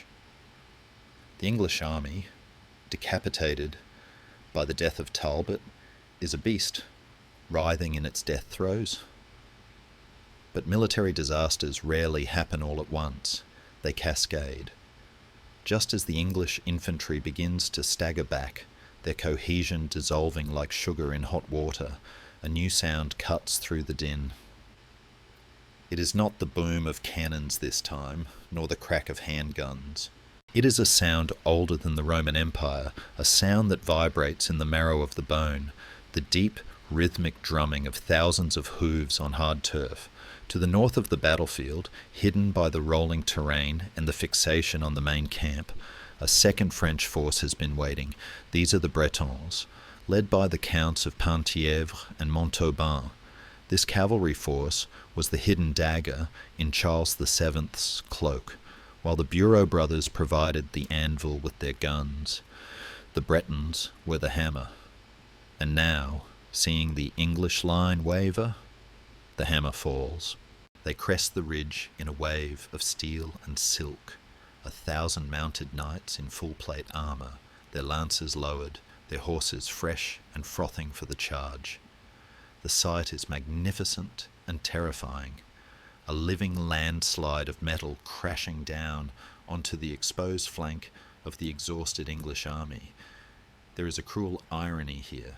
Talbot, the great lover of the cavalry charge, is dead, and his men are about to be destroyed by the very tactic he personified. The English archers, their quivers empty and their arms trembling from fatigue, look up to see this wall of horseflesh descending upon them. They have no stakes planted to break the charge.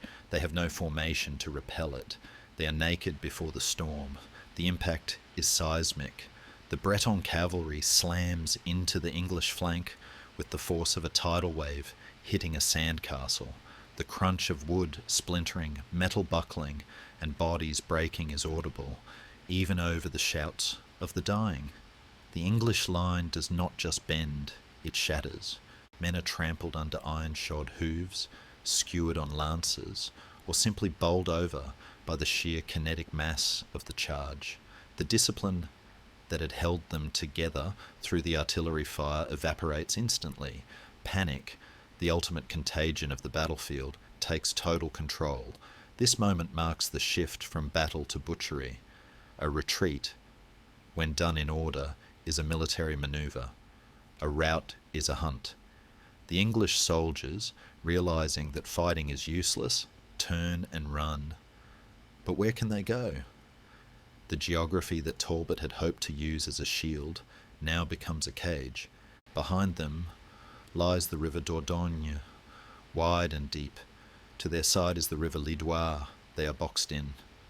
The Bretons, sensing the blood in the water, press the attack, driving the English herd toward the riverbanks. The scene at the water's edge is one of Dante-esque horror. Men, weighted down by armour and exhaustion, plunge into the water in a desperate attempt to swim to safety. But armour is a jealous mistress. It drags them down. The river, usually a source of life for the valley, becomes a graveyard. Hundreds drown, their cries bubbling up to the surface before being swept away by the current. The water turns a dark, rusty brown, swirling with blood, and the silt kicked up by the struggle. Those who do not jump are cut down on the bank, their backs to the water, fighting with the savage hopelessness of trapped animals. Historians often pause here to note the strange duality of Castillon. It began with the most modern technology of the age, artillery, and ended with the most ancient, the cavalry charge. It was as if the history of warfare was replaying itself in fast forward, demonstrating that while the methods of killing change, the result remains the same.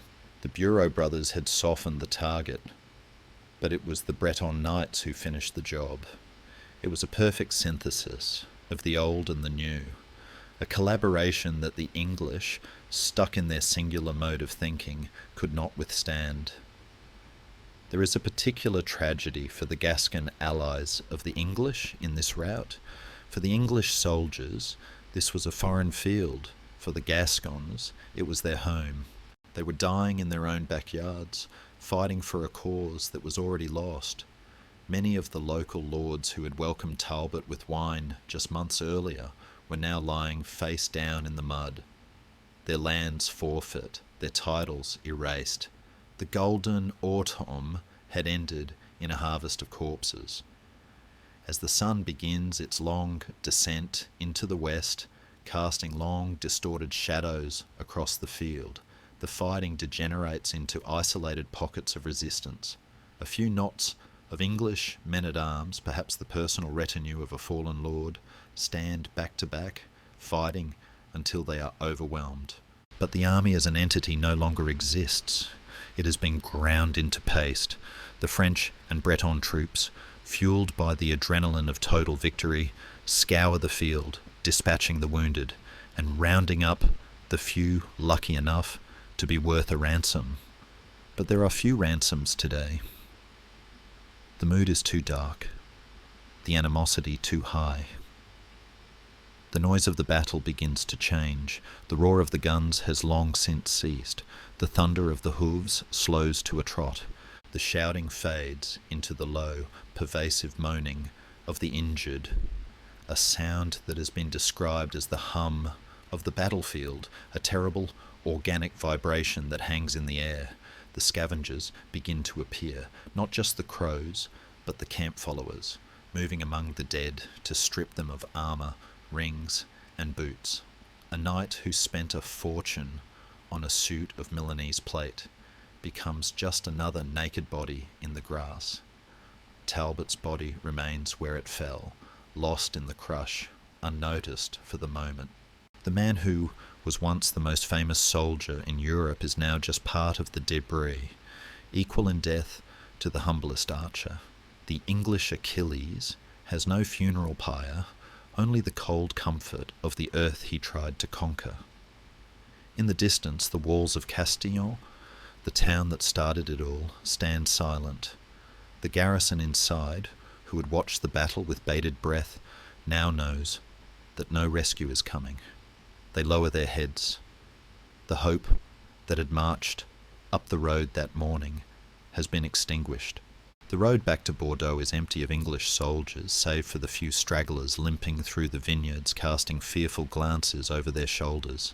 The news travels faster than the men. It rides on the wind, carrying the scent of disaster back to the city. Talbot is dead, the wind whispers. The war is over. And in the silence that follows the slaughter, the true magnitude of the event begins to settle on the landscape. This was not just a defeat. It was an eviction notice served in blood. The Plantagenets are leaving France, and they are never coming back. The news of the slaughter at Castillon did not travel to Bordeaux on the back of a galloping horse. It seemed to arrive on the wind itself, a cold draught that extinguished the candles of hope in every window. When the first ragged survivors stumbled into the city, men without helmets, their eyes wide with the 1,000-yard stare of the traumatized, they did not need to speak. The silence of the streets told the story. The lion was dead. The army was gone. The gamble had failed.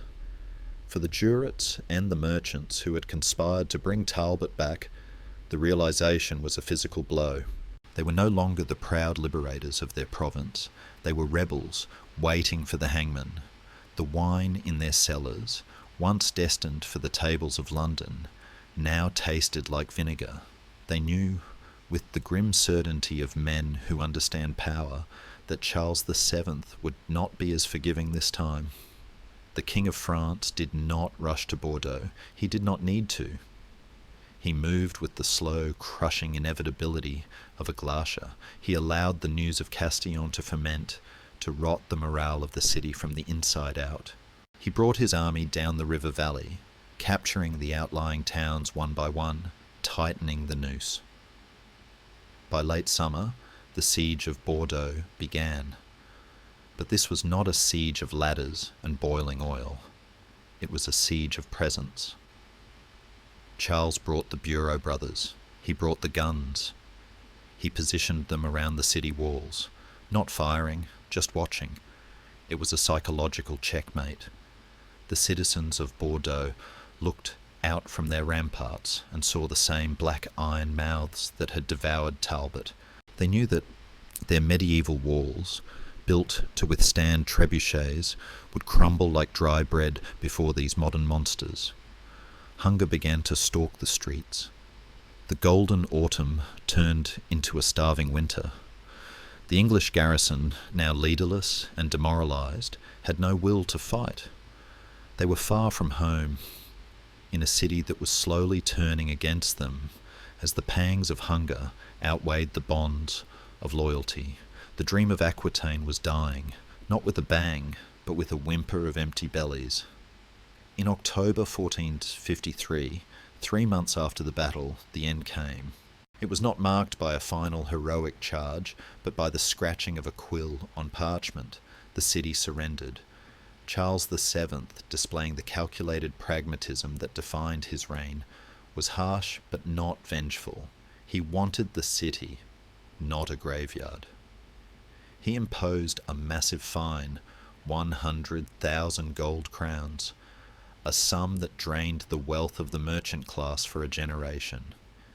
He abolished the privileges that had made the city a semi-independent state. The message was clear. There would be no more Anglo-Gascons. There would only be Frenchmen. The most poignant scene of this tragedy played out at the docks. As part of the surrender terms, the English soldiers and any Gascon lords who refused to swear allegiance to France were allowed to leave. A fleet of ships gathered in the harbour, the last English fleet. Imagine the scene on that grey, blustery day in late October.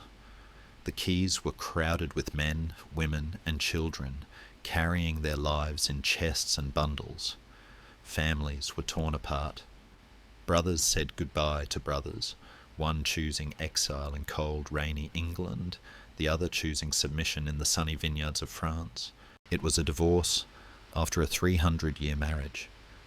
As the ships cast off, raising their sails against the wind, they carried away more than just people. They carried away an era. The Duchy of Aquitaine, the land of Eleanor, the Black Prince and the Lionheart was dissolving into the wake of the departing vessels. The 3 leopards of England were lowered from the citadel, replaced permanently by the fleur-de-lis.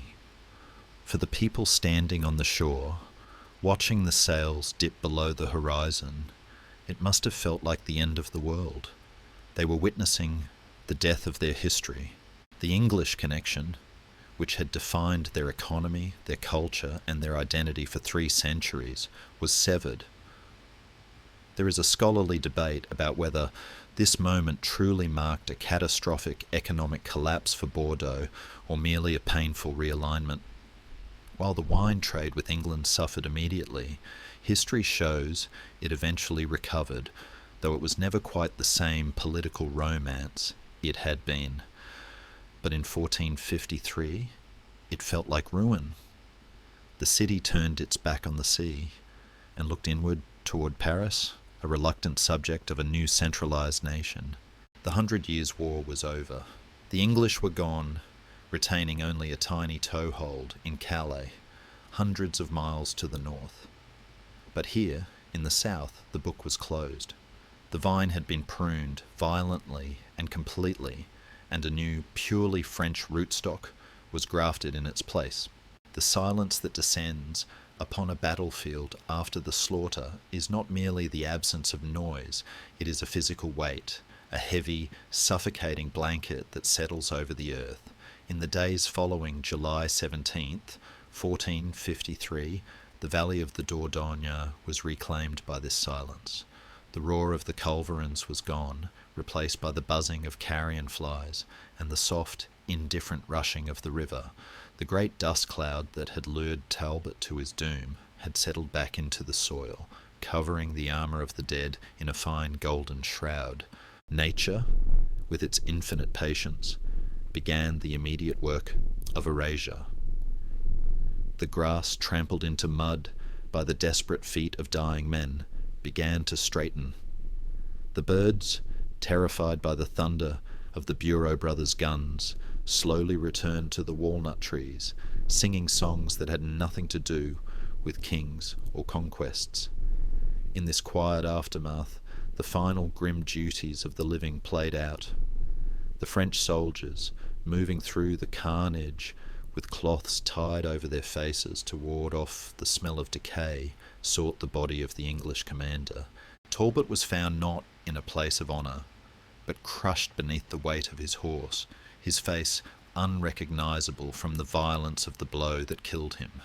It fell to his personal herald, a man who had served him for years, to identify the body. In a detail that feels almost mythically intimate, the herald recognised the Earl not by his armour or his banner, but by a missing tooth on the left side of his jaw.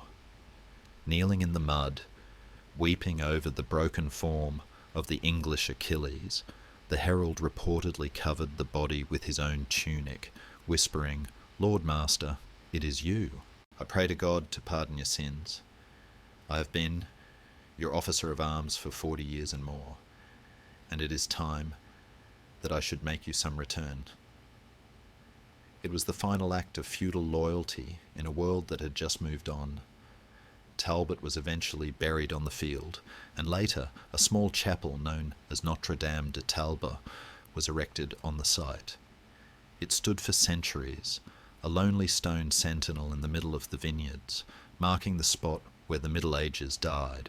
But the true monument to Castillon was not made of stone, it was made of history. The year 1453 is often cited by scholars as the hinge upon which the door of time swung shut. In the east, Constantinople had fallen to the Ottoman Turks just weeks before Castillon, ending the Roman Empire. In the west, Castillon ended the English Empire in France. The world was shedding its old skin. The age of the castle, the knight, and the longbow was over. The age of the city, the standing army, and the cannon had begun. For France, the silence of Castillon was the silence of a deep healing sleep after a century of fever. The 100 Years' War was finally over. The English were gone. The country, once a patchwork of feuding duchies, was now a unified realm under a powerful monarchy. The energy that had been consumed by endless war was suddenly released into other channels. The Renaissance was coming. The iron that had been cast into cannons would soon be forged into the gates of palaces. The stone that had built fortresses would soon build the chateau of the Loire Valley. Pleasure palaces designed for light and beauty, not defence.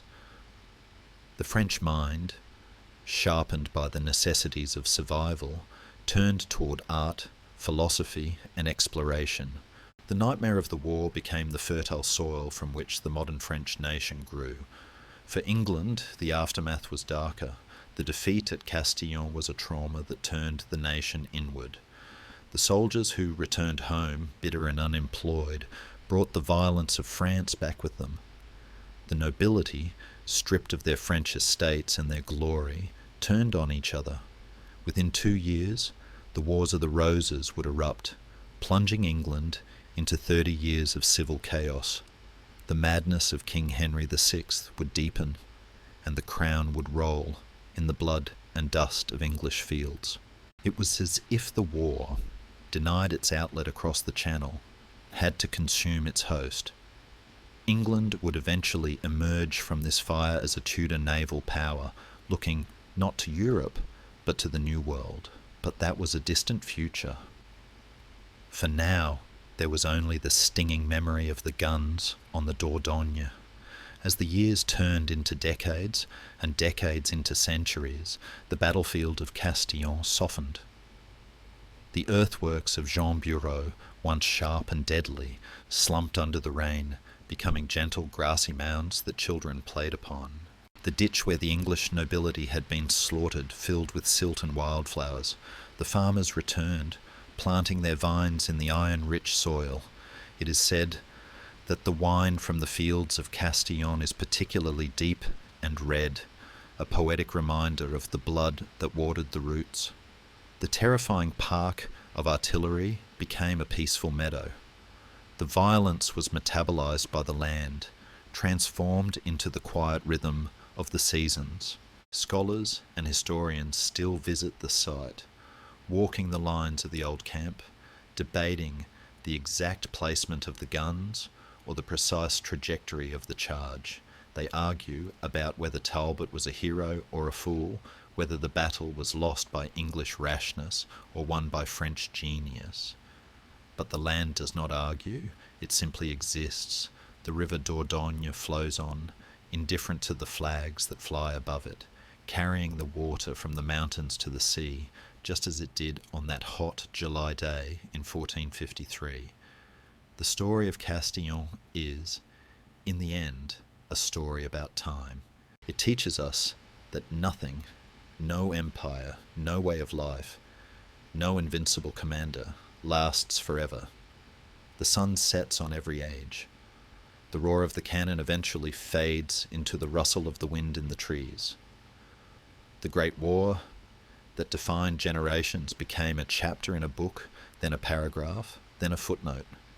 But if you listen closely in the quiet moments before sleep, you can still feel the echo of that day.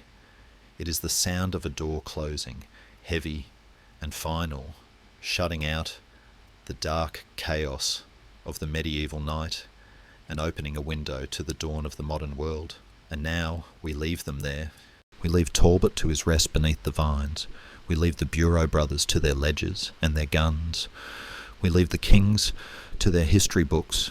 The camera of our imagination pulls back, rising higher and higher, until the battlefield is just a patch of green and gold in the vast tapestry of Europe.